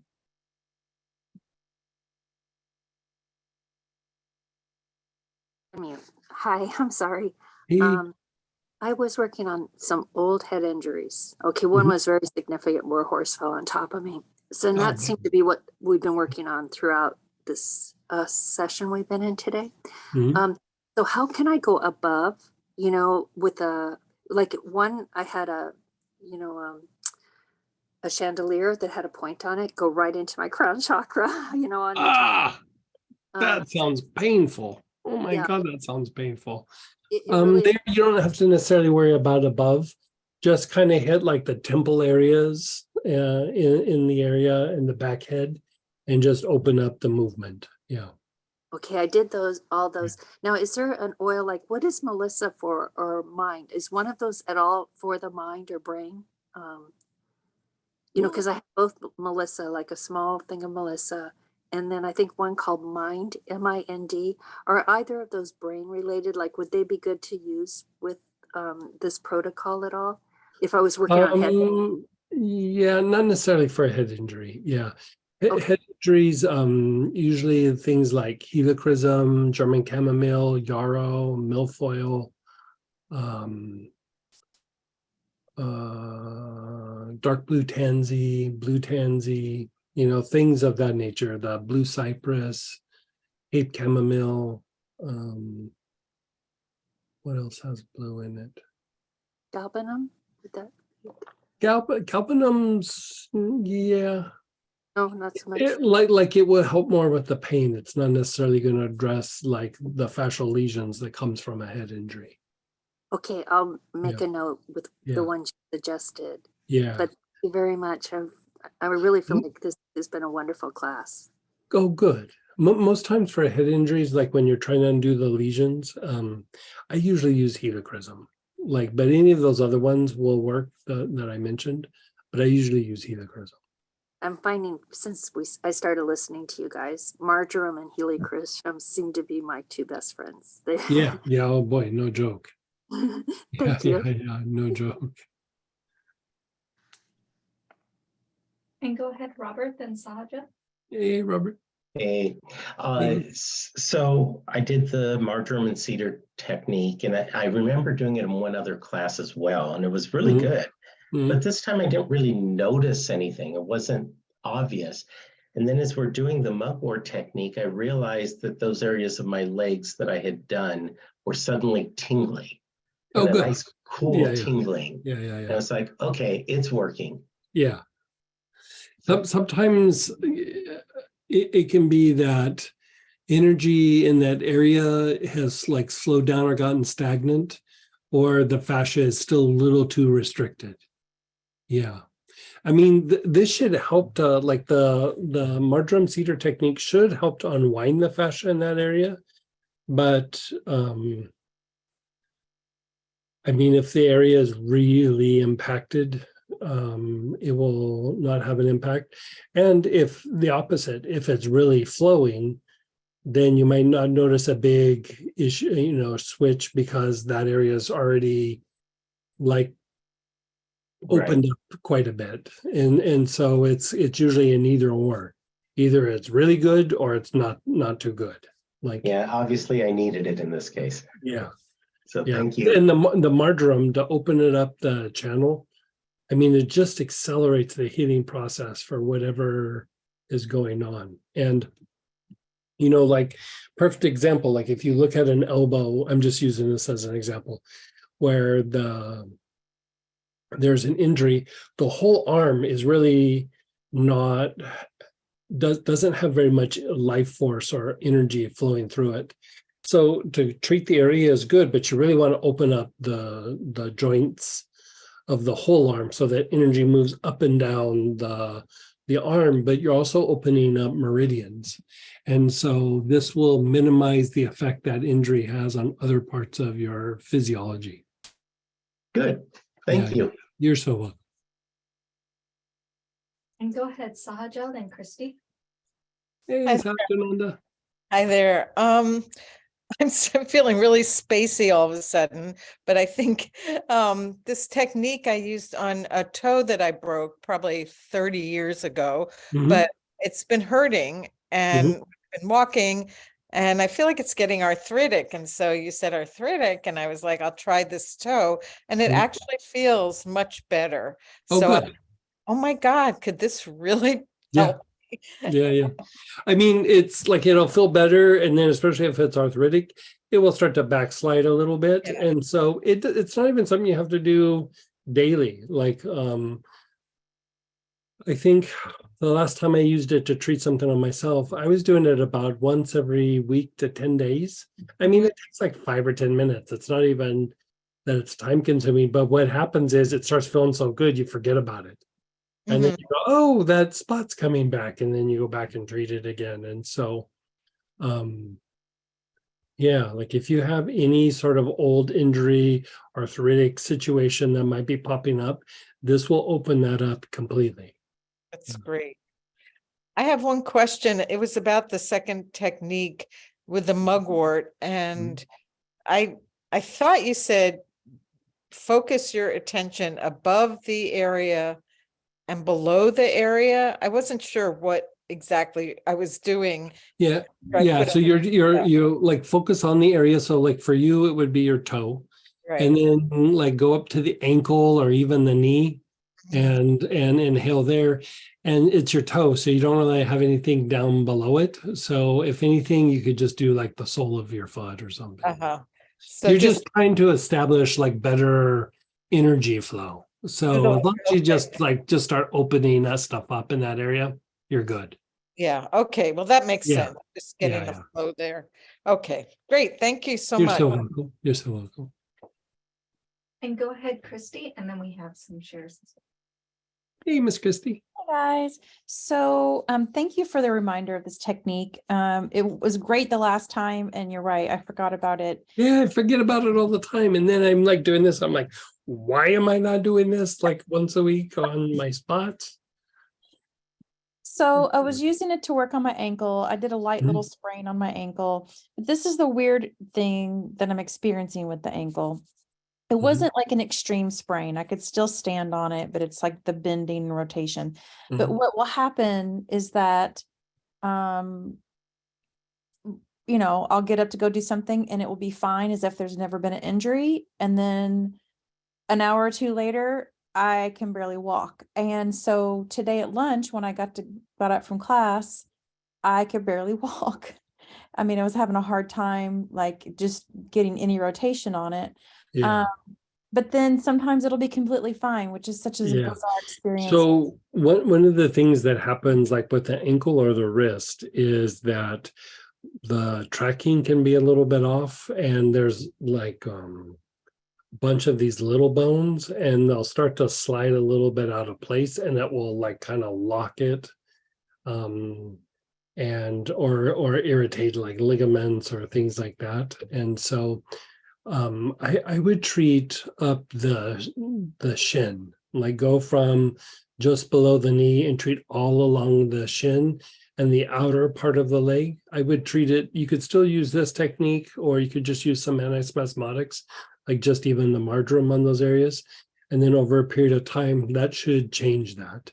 But it's basically, it's being thrown off like its normal movement or how it tracks, because there's like one particular muscle that's throwing it off. And it's usually along the shin or the peroneus muscles out on the lateral part of the leg. So the side of your leg, your lower leg. So if you treat those two, usually that will go away. All right. Will do. Thank you. Yeah, you're so. You could try this on Jeff's back, by the way. Perfect. Yeah. You know, the low back stuff that happens. Absolutely. Yeah. Someone shared the stiffness and tension in my neck, pinched nerve is totally gone, and my back degenerative discs are very relaxed right Mhm. now. Yeah. The back feels super loose and relaxed right now. Thanks. Yeah. And you know, like when you have a compromised joint, you still need to treat it from time to time. But look at how much relief you can bring something that's like bad and chronic and a pinched nerve, and you know, it just opens that up. Like anytime you work the fascia, you're deactivating trigger points, or excuse me, anytime you manually pump the lymph, you're deactivating trigger points and you're opening up the fascia, just bottom line. So.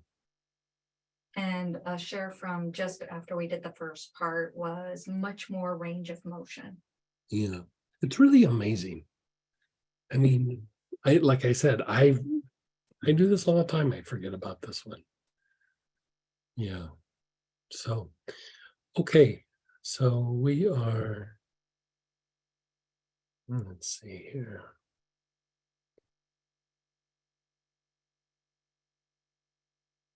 Let's see where we're at. Oh yeah, we have the advanced Moses.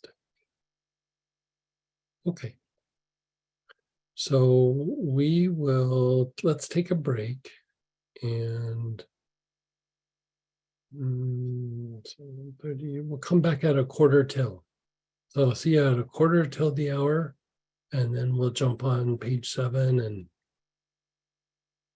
open this up.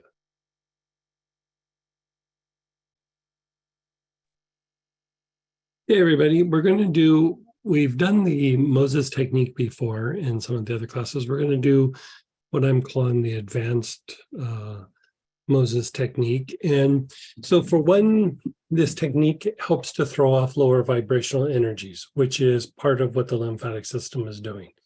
It helps to raise the vibration of the body. So this is helping with that.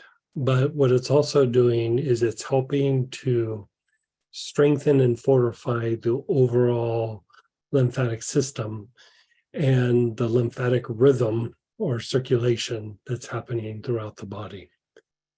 This will also have an impact with how external stimuli can impact the immune system and our physiology. So with that, you're going to be using hyssop and cedar. So pull those both out.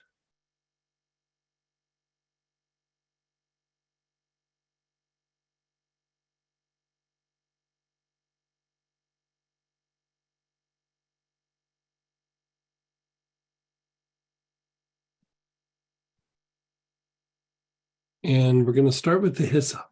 So you're going to think of situations in your environment, your workplace, relationships, things that have gone on in the last month or so. Think about them as you inhale the hyssop. So you're practicing situational awareness. Hyssop helps with the energy moving away from the spine. Cedar helps energy move towards the spine. So we're moving energy in and out of the body system to help with etheric detoxification. So you're inhaling with the hyssop.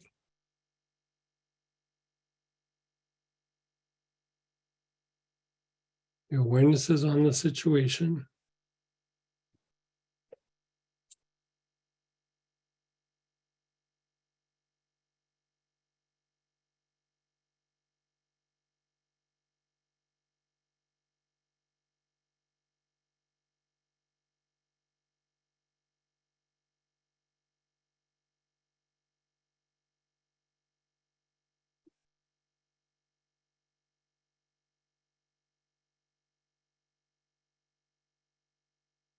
You're still thinking of different situations externally, and